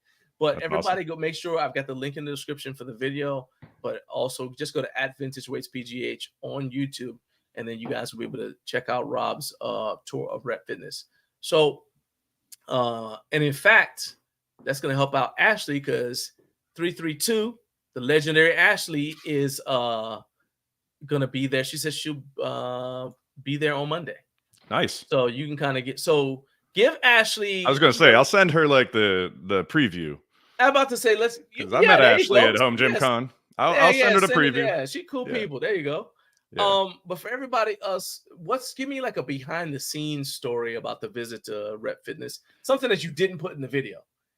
Sure. Tell me something cool that happened because of the visit. Something really cool that happened because of the visit, I mean, for me, was that in the morning, I got there. I'm like a morning person, so I got there quick. And we were there mid-morning. Nobody was there. And right out of the gate, when I asked, hey, because rep hadn't gotten back to me about whether I could film or not. So then it was kind of a toss up, you know, on my part, like, well, I guess I'll drive out there and see if they let me. So then when I got there, right out of the gate, the representative that was working there was very friendly and said, well, just so you know, yeah, that's fine if you film. But, you know, we really don't heat up until the afternoon with the customers. So that would be the behind the scenes thing, is if you want that facility all to yourself, I mean, myself and my friend Nate that was filming for me, we were the only human beings in this humongous array of equipment for probably 3 hours. So if you Nice. want that facility to yourself, go on a weekday, go in the morning. Nice. All right, so there, that's a nugget for everybody, especially if like you're, because it's in Pennsylvania. So sir. if you're driving from like, I don't know, Maryland or something, Mhm. you know, you don't want to have to stand in this long line. Yeah. You know, hey, I'm not necessarily telling you to camp outside at night. You know, I'm not telling you to do that. What I'm saying is, if you do camp outside at night because of this conversation, I need you to take some pictures, tag me on Instagram, because I want to see it. But I am saying, like, yeah, if you go first thing in the morning, you can buy all your stuff, and you know, and then get back on the road, and then you won't have to be stuck in the crowds. Because I don't like waiting in line when I go to, you know, stuff like that. Well, here's some stats for you, John. So it's I love stats. Let's go. 250,000 square foot warehouse in Pennsylvania, and it's a 7,000 square foot showroom. Okay. And that's the Pennsylvania in Carlisle, which is basically in the middle of the state, if you're unaware of where Carlisle, Pennsylvania is. And then out in California, they have an equally massive showroom and facility. And then in their home state in Colorado, in Denver, I believe, they also have, that's where their headquarters is. So apparently they probably, according to Man Who Parks and Gym, they can probably fit about 2,400 stall mats in there, just for perspective. So you can go ahead and write that down on your, you know, your stats as well. That's how I do math, by stall mats. Hell, of course. It makes sense. Stall mats and weight plates. You know, yeah, like, exactly. 45s is that? Okay. Well, no, I like that. It's a relatable thing you can picture in your mind. Like, holy guacamole, 2,400 stall mats. I like it. And we just got you a new sub on YouTube. All right. There you go. Well. Mission accomplished. I fulfilled my purpose today. Got you a sub. Well, I like what you said before I hopped on. It's true. It's free and it helps us out. So yeah, likes and subs when you're on YouTube. I don't understand people who watch stuff on YouTube or Instagram, whatever, but especially on YouTube, I'm like, you're watching it anyway. Yeah. If you watch more than 30 seconds, you like it. Exactly. Like why not click like? So let's shift gears just a little bit. We're still talking about weights, but we always talk about how important it is for people to be able to put their hands on stuff. Oh yeah. It's one of the reasons why we both love, you know, why we all love Home Gym Con. But for you as a fan of vintage weights, you know, I mean, do you ever buy stuff like, okay, just based off the ad? Or do you say, man, I got to kind of get there and put my hands on this thing, make sure that it's not held together by just rust, you know, before I actually give you good hard-earned American dollars? You know, are you talking new products? Or are you talking like old weights that vintage weights? The vintage stuff that you buy. Do you wait till you see? Because sometimes you go places and you say, "Oh, I went to I hear you. Here, I paid for this thing, and this guy went and picked it up for me." How do you know this thing is any good? Well, here's how it works out. It's less to do with whether I know it's good or not, because if I'm trying to get it, I probably already know what it is. So it's less to do with that, and it's more to do with actually getting it, the rarity of it. Because when something is like the upper echelon, super rare item, the sharks are in the water and you are competing. So like my pickup the other day, by the time I got there, maybe it was listed for about an hour. And I got out there to pick up this barbell and these collars, like maybe 2 hours after it was listed. My kids and I were at the pool, and I was like, everybody out of the pool, we got to go. And like, so I was like, I will buy you dinner wherever you want to go. So then I took them out to like celebrate, to pick up at dinner. So yeah, that's really what you're competing with. So then to answer your question, where it gets murky is the perfect scenario is that you, with your eagle eye, can spot just the right thing that's peeking out in like a pile of weights that you know is this super rare thing that other people don't spot. That way you're not competing. because like the pickup I had the other day was just clear as day. It was right there in the picture. So I knew from the get-go, like, oh my gosh, like this is going to be tough. Even though it's only an hour from me, it's going to be tough to get because everybody in the world is going to be messaging about this.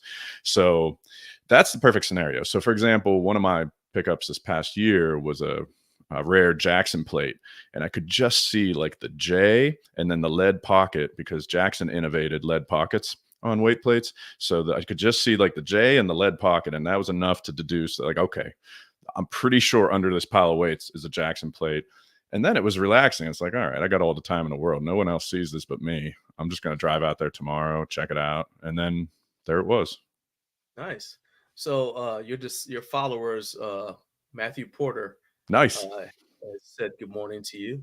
Yeah, I saw Eric Eccles on there, Matthew Porter. Oh yeah, man, I appreciate these guys coming out.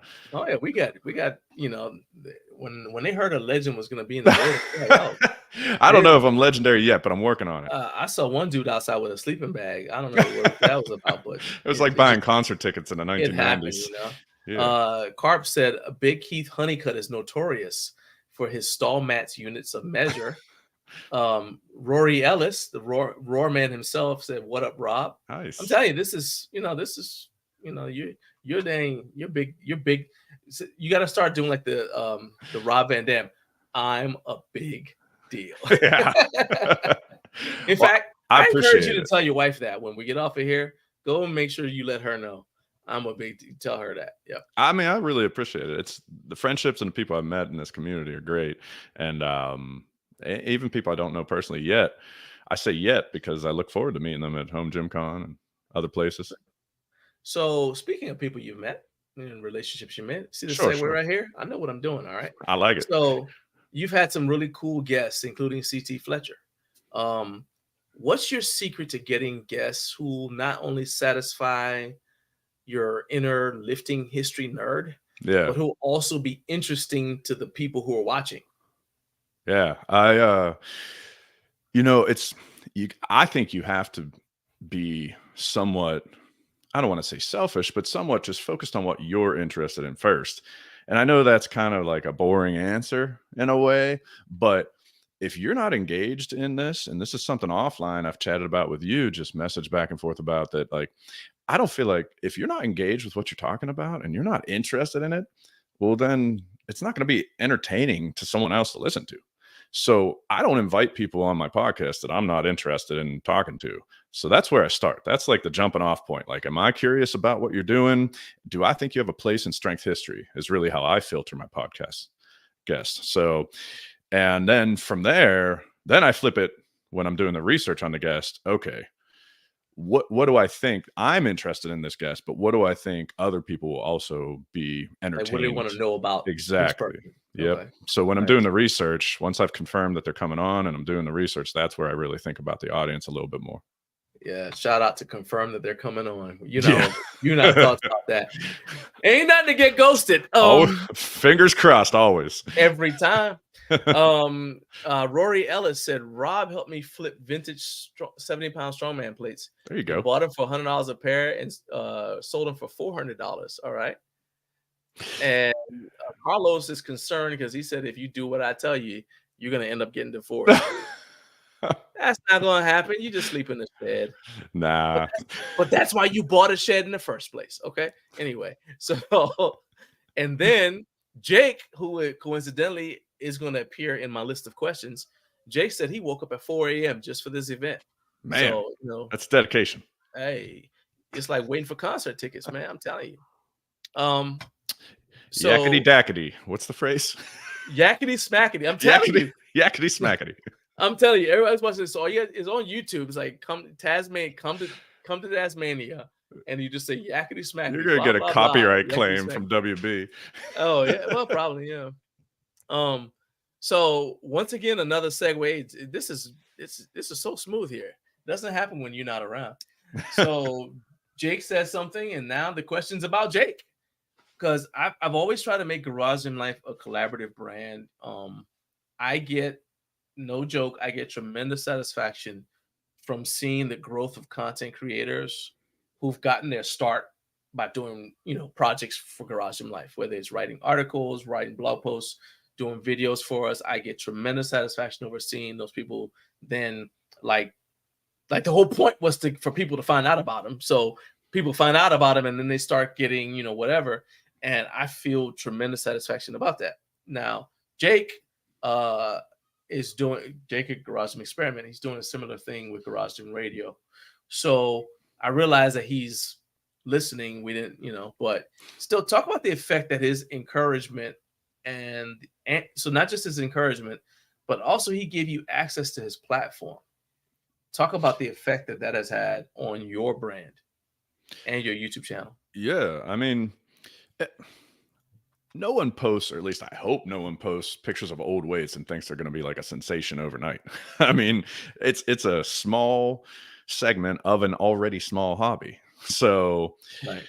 I didn't really jump into this thinking I'd be some kind of viral sensation, but getting invited on his podcast, to put it in perspective, looking back on it, I mean, I don't even think I had 1,000 subscribers yet on YouTube. I definitely didn't have 1,000 followers on Instagram yet. I don't think so. So, I mean, I was just getting started. And I remember when Jake followed me on Instagram, and then I messaged him back like, hey man, I'm a big fan of Garage Gym Experiment. Like, thanks for following me. And I was blown away that he even followed me. So that's kind of where I was at the time in terms of this journey, that like I was still tiptoeing into posting things and figuring out how to make videos and figuring out how to, have a YouTube channel and that kind of thing. So then when I hopped on the podcast as a guest, it was my first experience on the mic in terms of doing this. That was it. You want to see Rob like 1.0, like that was it, being on Garage Gym Experiment. So that's really, where I was. Now, the effect, to answer your question, it had was that we can talk numbers that, I gained this many subs or this many followers. But really what I take away from it was, get out your Kleenexes, folks. It's about to get sentimental. Is that it gave me confidence. I mean, it really did. When I, got on the podcast, and then a couple weeks later, he hit me back and told me what a good job I did and how maybe would I like to do a podcast about home gym history. That was a huge confidence builder. It took me 60 plus videos before I even got on camera.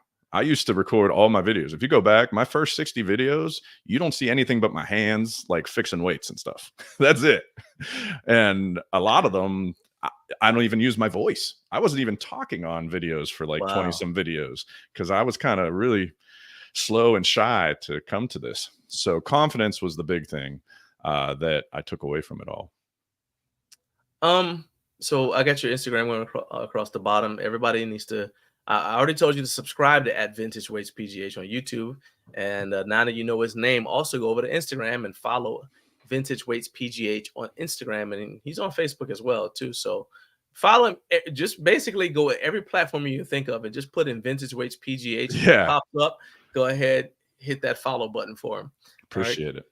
So that we can get Rob to grow. He I have this vision that one day he'll hit the big time and he'll be going everywhere in the limo wearing an Elvis suit. Man. And it'll just be, he'll have a pompador and everything. It'll be amazing. I'm ready. I got my bags packed. I'm ready. There you go. Sounds good. Yeah. Carlos said filming definitely gave me confidence. I totally agree with you. It's like therapy for me. So Carlos does reviews of like electronics, but also movies. So so once a month he comes on and he does like the last time he came on, we did a top 10 list of the best bodybuilding movies of all time. So Love just it. For example, so that's my guy. Man Who Parks in Gym says filming exacerbates my anxiety, but sometimes I do it anyway. I know that some people, everybody's got the phobias or whatever. And supposedly speaking in public is like, people are more afraid of that than there are people more afraid of that than of being shot. Like they cheerfully get shot rather than, do public speaking. For me, public speaking was more difficult, in terms of a whole bunch of people. And even now, I would get more nervous about talking in front of a bunch of people who are actually in front of me than I would talking to a camera. Because to me, like the cameras, that's not I don't care. I know there's somebody on the other end, but I don't hair, you know what I mean? And I mean, I can do either one. I mean, you guys obviously know I wouldn't. I have a show that's centered around hearing my own voice for 3 hours. So, and you know, and it's video because I think I'm pretty. So I obviously don't have a problem with that. I've gotten over it. But I'm just saying, when people say that they get anxious about the camera, or I see them get anxious, I'm like, I don't even. I guess it just doesn't like not resonate, but it's like I don't get it, you know. Yeah. But I can see because of other things, you know, that I have fears or whatever. That I can see how that'd be an issue. Well, Which one is tougher for you? Is it the camera or talking in person? I mean, or talking in public to like a crowd? I feel more nervous before I speak in person, you know, and give some kind of in-person I'm thing. gonna say that because aren't you a I teacher? feel more nervous. I am, yeah. So I feel a little more nervous in public, yeah. But you know, to speak to Jason, Manu Parks and Jim's point, the thing I realized recently, like the past 6 months, this is like recent. I was noticing as I made more content for YouTube and I made more podcasts, because I have 2 podcasts now. I have Home Gym History on Garage Gym Radio, and then I started my own podcast, Lift History. That's like, if you really want to get deep in the weeds with vintage weights, it's Lift History. So that's what you had TT Fletcher on. No, Home Gym History. He was on so Home Gym. Okay. Most of my like interviews, if you will, that are someone in strength history or on Home Gym History. Most of my company interviews and things on Home Gym History. Lift History is more like, hey, here's another vintage weights collector. We're going to talk about, for example, the next episode, Weider deep dish plates. Nice, they're just over my shoulder here. Is it the internationals that are like the older ones? So the much rarer than the internationals you see, the deep dish ones that are about 2 inches thick. It's an hour and a half of me and this other collector who's from Home Gym Discord, by the way, just talking about those deep dish plates, where they came from, how did he get his. It's like a deeper dive. So anyway, what I noticed was it takes me 15 minutes to edit like a hour-long podcast, but then it'll take me 5 hours to edit a 10-minute like weight plate review video. So I'm like, what's different about this? Why is it taking me so long? It's not the overlays. It's not like the B-roll. Like, what is taking me so long? And then I realized what's taking me so long is I have 25 takes of me messing up and saying the same thing over and over and over again when it's not live. But when it's live and I'm recording with someone speaking on a podcast, there's none of that. And I'm just going. Teleprompter? Nope. Okay. I'm just shooting. And if I mess up, I just keep on. I just say it. You just keep going. I got you. Yeah. So if I mess up, if I'm saying, you know, Weider deep dish weight plates, they're about 1 inch thick, I'll just start again. Weider deep dish weight plates, they're about 2 inches thick. Yeah. That's what's taking me so long editing. So then I thought, well, why is that? Why am I messing up so much when I'm shooting these videos all by myself, no pressure? But then somehow when I'm pressing record and I'm recording my podcast, I'm not messing up as much. So I started trying to do like a mental kind of mindset before I record in my gym to kind of bring that anxiety down and get in the right mindset. And I started just imagining that, okay, when I'm recording on my own, I'm going to treat this like a podcast. And to give a shout out to Basement Brandon, he inspired that because he was doing these like one shot, one kill type videos where he was just hitting record and no matter what happens, I'm just going straight through it. And I took that, kind of combined it with what I was seeing being problematic in the editing of my videos, and combining Basement Brandon's kind of ethos with that is where I kind of bring down the anxiety, and I have improved when I record in my gym and record review videos for equipment in my gym. Okay. So we got a couple people who said, so Joey said, I have a good bit of social anxiety, but public speaking doesn't bother me. Feels like playing a character in front of a crowd. That's why I said about the teacher thing. I'm like, you talk to people all of the time, I guess, because they're younger. Who cares what they think? But for me, the thing that really, I mean, I took speech classes, voice and diction, all that kind of stuff. So that helped a little bit. But the thing that really broke me out of it was when I joined the Marine Corps, because as soon as you start picking up any sort of rank, you immediately got to like right out of the gate. I was an honor graduate out of boot camp, so I had to there are times when I had to lead the entire platoon, and it's essentially 30-something people. And then there are times when I was the highest ranking person, so I might have 2 platoons or whatever. I'm talking to all of them, and so just right out of the gate, all through that, I was talking to groups, you know, and then they expect you to teach. And so Yeah. like you're teaching groups or whatever. And so that's really what broke me out of it, being able to just get up and just talk. And I mean, if I ever really get nervous and it's a crowd, the bigger the crowd, the better, because then I'm looking at, I can, you know, like the trick where you don't look at them, you look over the top of their head. Yeah. Yeah, you know, I'm 100%. looking at the fire alarm on the back wall, you know, Yeah. what I mean? But it looks like so I can tell you, like at home Gym Con, there was basically a divider wall in the banquet room that we were recording podcasts in. And I mean, I was like looking at this specific point on that divider wall all the time, even when there was just like 5 people in the audience, just because, you know, you got to do those little things. And in my military career, the last part of my military career, I was an intelligence officer. And that's where I think I gained some confidence speaking in front of people in public, if you will, because I had to give a lot of intelligence briefings to pretty important people. And so there's a lot of nerves to be squashed before getting up there and talking through some very difficult things. I'll phrase it that way. I remember I had to teach, so this is when the Marine Corps was doing tan belt. Everybody had to become tan belt certified. And then, you know, and so they sent me off to a school because I had a martial arts background. So they sent me off to school. So I came back as a green belt instructor. And they're like, all right, cool. So all the school basically was, well, we teach you the techniques, but most of it was watching you teach the techniques, making sure you could teach the techniques, right? So it's not like you do it. Like, yeah, you do it. But then it's like, now they're critiquing how you teach it. So we're teaching it to each other. And, hey, did you forget to say this thing? So they're like harping on that, like just, you know, nerve-wracking, right? But that wasn't as nerve-wracking as when they say, okay, well, you're the only green belt instructor for this particular area, and battalion, you got to go up to battalion, and everybody from the lieutenant colonel on down, you're going to teach them all at once. But hey, you got the entire weekend. Oh, thanks, dude. They don't know anything, and I got to teach. All outrank me. That was awesome. Yeah. But anyway, so that was a good experience. Matthew Porter says, hearing you talk about the old plates and seeing Potts Powerhouse Gym, I've caught the bug for the vintage. Nice. Harp said he remembers when you only did voiceovers and didn't show your face. Coach has been around. Oh yeah, he's an OG too. Said I know that editing is Carlos said editing is a monster because dropping stuff on the cutting room floor is tedious.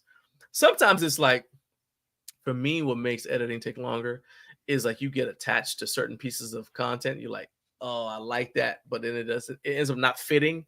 You gotta be ruthless and cut it out. Let's see here. Jason, the man who parks the gym, says I used to collect, buy, and sell vintage music equipment, guitars, etc. And he just said he can't get into that life with gym equipment, but I definitely like seeing others who've taken to it in their collections. I think, you know, you don't have to go crazy like me. And I think, you know, you can just have something cool that's like that piece in your gym that's vintage, you know, whether it's like some dumbbells or a barbell or maybe like one pair of plates. Maybe it's a piece of equipment, because I'm here to tell you, like, I study old and new equipment, and there are benches that have been made that are better than flat benches today. You know what? What's the dang bench that's the moon bench? You know what I'm talking about? The moon bench? Oh, I think Nebula made that. It's for pullovers. Is it Dan Lurie? Are you talking about the one that's has an arc to it? Yeah. Over. Yeah, I think Nebula made one of those. And then if you reach back further than that, the friend that I mentioned coming to rep with me, Nate, he had one. He goes by Deep Dish Globes on Instagram. He had one, and yeah, I can. Oh man, it's escaping me right now. I wish they would bring that back, because it's cool. It has just think about how much segments. better. And I mean, I'm like, so it's not that I don't like talking about equipment, but my focus is always on the performance side of things. Yep. And I'm like, well, that's great. How is that going to help you be able to do the thing, right, that you started out lifting to do? And so for me, those benches, for example, I know when those benches were popular, people had much better upper back mobility. We weren't all bound. I mean, some of it was just lifestyle. We weren't doing we didn't have cell phones, you know, for example, yet I guess carrier pigeons or whatever back then. But you didn't have, you know what I'm saying? It's like, I just felt like we were healthier. And so I can see like the definite use of it in a way because it's a different curve than even an ab mat. So I just like that. Beatrice Ruiz says hello, interesting chats. Hey, welcome. Thank you for joining us. Yeah, thank Glad you, you're Beatrice. here, Beatrice. Thank you, and thanks for chiming in too.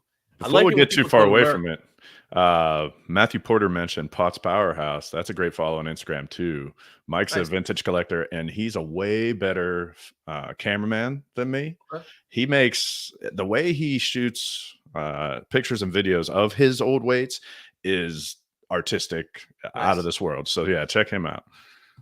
All right, Carlos. No, John, stop putting on. I'm part of the butterfly suit. Man, just don't even get this dude started. All right. Oh, I'm part man, of the anti-butter. There's an entire sorted tail that goes along with that butterfly suit. Let's just say I looked up one day, they got me so worked up. I looked up butterfly, like what the predators are of butterflies, and I was like, that's it. And I was like, I'm going way down this rabbit hole. I'm not doing do it. This anymore. Eric, he said he's about to start his drive, but it's only 4 hours today. He drove 7 hours one day, listening to, and we took him through the first 3.5, actually 4 hours of his drive because we went long that day. So Eric, man, drive safe, and we'll talk to you next week. Jason says, Rob, have you seen my gym? There is no moderation in my life. Hey, that's a man who's self-aware. Yeah, that's a man who's self-aware. Yep. So we're getting ready to wrap this up. So there's two things I definitely want to talk about. Number one, let's talk about affiliates. Sure. Because first of all, I'm going to sound like an old man ranting, right? And so be it. A lot of people want content creators to dedicate hours of their time and their hard-earned money to create content on YouTube that'll then be free for them to consume, or Instagram that's then free for them to consume. It's like, oh, I don't want to watch all those ads and all that. I'm like, okay, whatever. But they don't want us to get compensated for it, right? But those same people wouldn't work 5 extra minutes at their job without putting in for overtime. Okay. So they're like, yeah, you got paid off, you sell out, whatever. Yeah. All right. So I defend the right of anyone to make affiliate income, to make income from the fact that you're putting all of this time in, especially when you're creating quality content. It's one thing if you put out trash, right? But you're putting out quality content. What I also like about you is that you add value in that your affiliate links are linked to things like your problem solving. So like you got your calibrated plates, or the things that they make it's like the DIY weight calibrators, right? Man. That's my product with micro Gainz, vintage Gainz. Yeah. Exactly. Right. Do it yourself calibration plates, because weight plates don't weigh what they should. They don't weigh what they're supposed to weigh. Yeah. So I like, so that adds value. I like that. But then of course you got links to brands that you just, hey, I just believe in this brand. So talk about, number one, how you come up with your content ideas. It can't just be, okay, well, it's old. But it's like, well, how do I decide to talk about this thing? Yeah. You know what I mean? And then how you can connect it to affiliate money, because moon boots aren't being made anymore. Yeah, You know what I'm saying? It's like, no, I know. we're gonna monetize that. I mean, I guess you could get at least to sponsor you or whatever, but I'd say like at least 60 to 70% of my content is old and not even made anymore. A lot of the companies don't exist anymore. So yeah, it's not like I can say, oh yeah, drop my code for Billard Barbell. And Billard Barbell's been out of business for like 30 years. So they went out of business before there was even an internet to be had. So what I do is this. I go about it. I make content about things that I like, because similar to podcasts, I'm not going to waste my time on something I'm not into.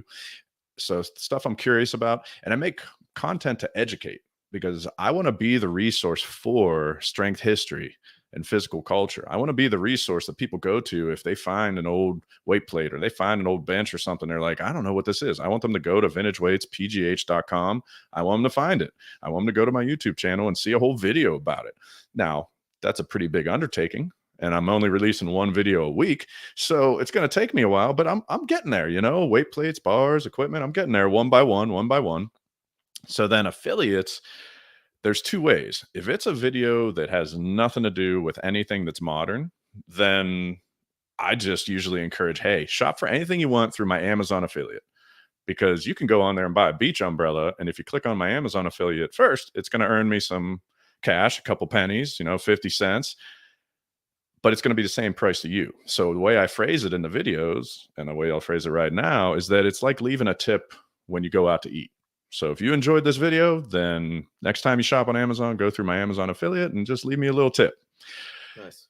And then when it comes to modern equipment, for example, the video I'm dropping this afternoon has to do with my favorite vintage barbell collars. So like out of all my vintage barbell collars, which ones do I use the most? Well, in the description, not everybody's going to go out there and find these old barbell collars. So in the description, I drop links to modern collars that I like as well. So that way, hey, maybe you can jump in there and pick up whatever, some Rogue aluminum collars or whatever collars, these new magnetic ones from Bells of Steel or different ones that I like that are modern collars. So first thing is, when that video drops, send me the link. I'll put the link in the description, and I actually put it in the comments so the people who are coming back and watching on replay on YouTube will be able to go like the top comment, and they'll be able to see it. Oh, there's the link, and they'll be able to go so they can check out your video. The other thing is, so for me, because you do the classic thing and just also how you look.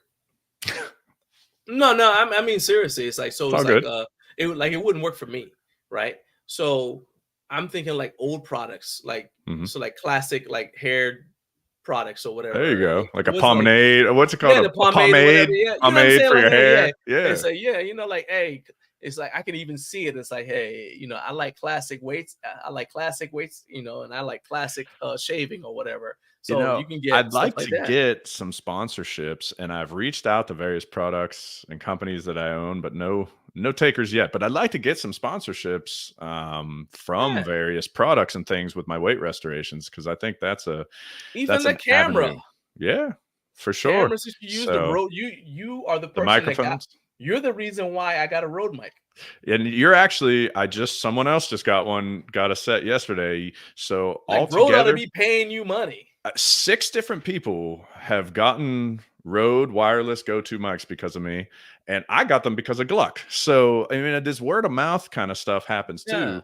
So yeah, I mean, it's that kind of thing too. That's the kind of thing that to me makes sense. It's like I keep saying, so I got an offer to do some sort of brand deal list for like a hairbrush or some stupid like that. And I say, okay, that makes absolutely no sense. Obviously, don't even watch the channel. But then I was like, but how come like I love a hairbrush coming to you? No offense. Yeah, I'm like, but bald, why? Man. Well, why aren't the shaving companies coming to me? Exactly. I shave every day. Yep. I shave before I work out. I shave before I ever get on camera, which includes using Harry's. Okay, Harry's. You see that? I got it right here. There it is. Yeah. Harry's. I could be. You could be paying me right now. I'll do this all the time. I'll have this right. I'll get a holster and have that thing in my thing. I don't care. All right. Yep. But no, I mean seriously, it's like to me, it seems like, you know, those are the things that I think we need to look at in terms of how to sponsor stuff when there's not a direct connection. Well, because obviously you come on camera and you present the material in a certain way, right? So you got to do something to get ready to come on camera, and you got to use something to communicate the information. So I think there's been a couple companies that have seen the value of historical context in terms of marketing their product. And that's the thing that I think I bring to the table for modern companies, is that I bring that historical context. So if they bring their weights to me, or if they have me review their equipment or work with their equipment, they're not just getting a review of, okay, here's the specs, here's this is what I like, this is what I don't like. They get all that, but they also get, here's how it fits in the strength history. Here's the value that it has because this existed before it, and all these things came before it. So for example, I'm working on my Mars bar review right now, and I think I have 3 different barbells in that review that came before it, stretching over the last 50 years. So it's that kind of thing. Or my Mayhem deep dish review, I had 2 other vintage plates that it's kind of paying homage to in the video with it.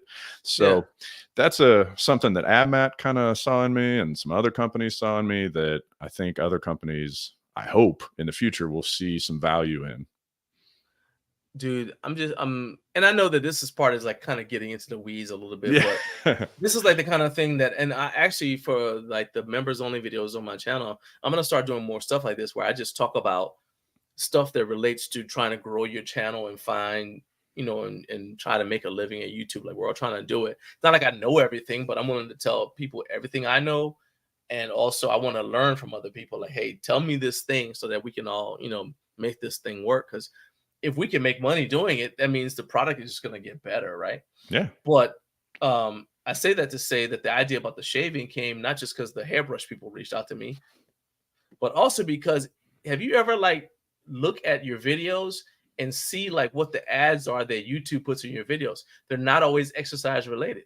No. So obviously they see the synergy, and I'm like, well, if they see the synergy, Yeah. then I'm like, oh, that means that's a brand I should reach out to, because YouTube says that the people who like this will probably like me as well. So YouTube's making money off us, so Thank you. we might as well. Exactly. So last question for me, man. Sure. I know we don't have a ton of time for you to get into it, but I know you mentioned a big project that you got working on, that you're working on this summer besides your trip to Rep Fitness. So Yeah. tell me about this project as much as you're able to talk about it, because I know you have like some. This is like a delicate stage. No, it's cool. This kind of ties the whole conversation we had together, because right off the bat we were talking about it a little bit, and it ties into the I'm a podcast. professional, okay? I know Yeah. what I'm doing. I'm impressed. As a fellow podcaster, I'm impressed. So it ties it all together because about a year and a half ago, around there, I had Bert Soren come on Home Gym History as a guest to talk about from Sorinex. And he's the son of the founder of Sorinex, Richard Pop Soren. And he has been co-owner of Sorinex for years, and co-developed and developed various things for Sorinex over the years, including landmine attachment. So I had him come on Home Gym History to talk about the landmine attachment, and we ended up talking on the video for 2.5 hours. And I mean, I even titled the video "Bert and Rob Talk for a Long Time." That's the title of the podcast episode, because to date it's the longest podcast episode I've ever filmed. I know you're used to this every week, but I'm not. Like I'm like a hour-long podcast guy. I'm not like a 2.5. If I shared my screen with you, I've got another on my rundown. Yeah. I've got like 7 more items. There you go. In case we had time. But so then afterwards, we actually stayed on for about an hour. And yeah, Bert mentioned, hey, Pops, my dad, I'd really like to have a book written about him. And, do you do any writing? Do you know anyone who does? All that kind of thing. So I gave it some thought because it was a unique podcast episode, to be sure. And it was a great time. It's the longest I ever spoke to a guest. So I gave it some thought. And about a month later, talking with my wife about how I could do this in my schedule, I came back with a pitch, and Sorinex hired me to write the life story of Richard Soren. That's awesome. So, but about the past a little over a year, I've been doing that. So I've been, first doing a whole lot of research on the front end, then doing a lot of interviews with Pops, and then unfortunately, Pops passed away about a month and a half ago now, and so. In terms of the book, that clearly changed things, because I mean, he's the focus of the book. So just the tone of things changed, and the importance of things changed. Not that it wasn't important before, but I mean, now, I'm writing this thing to, make sure that a man who's one of his mottos is be legendary sustains that legend. Not that he needs a book for that, but it helps to have a written record of things. But then fortunately, about 80% of the book was finished. So, and I had gotten to the point in his life where he was working with Bert heavily at Sorinex. So now it's shifted, and I'm working with Bert to finish it. And that's where, when I mentioned like training and how I'm usually working while I train in my gym and listening to things, I'm listening to my research. I'm listening to these interviews I've done with Pops over and over again, picking out every little detail, organizing things, figuring out where this story goes, how this fits into this section of his life. I'm getting off the camera with you in a couple minutes to hop on a video chat with Bert. I'm interviewing Bert. I'm calling friends, interviewing them. I was fortunate enough to go to the celebration for Pops at Sorinex at the end of June, and I interviewed a ton of people at that. And that was a really moving ceremony, celebration of his life, with some really amazing speeches by friends of his and by Bert as well. So it's been an amazing adventure so far. And yeah, you know, I'm extending that legend. I'm extending that tradition of Sorinex and of Pops. So I know you're like you said, the book is 80% done, so you're obviously not done yet. So Yeah. you don't have a publication date. So this is the part where I just say, normally I just say, where can people find out more about your brand and Sure. how can they keep up with you? But even more than that, how can they keep up with the progress of the book? Like, Yeah. so say, hey, like, is it out yet? That kind of thing. Yeah, Like, as sure. updates become available. I mean, writing a book, I can say now, is running a marathon. Stuff. It'd be kind of like, if on mile 2 someone's like, "Are you It's done like with the having a race?" kid.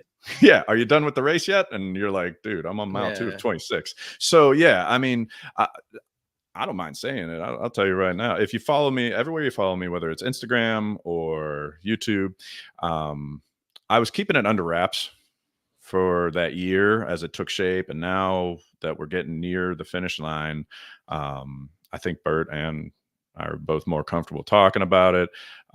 He's obviously still grieving the loss of his father, naturally. Oh yeah.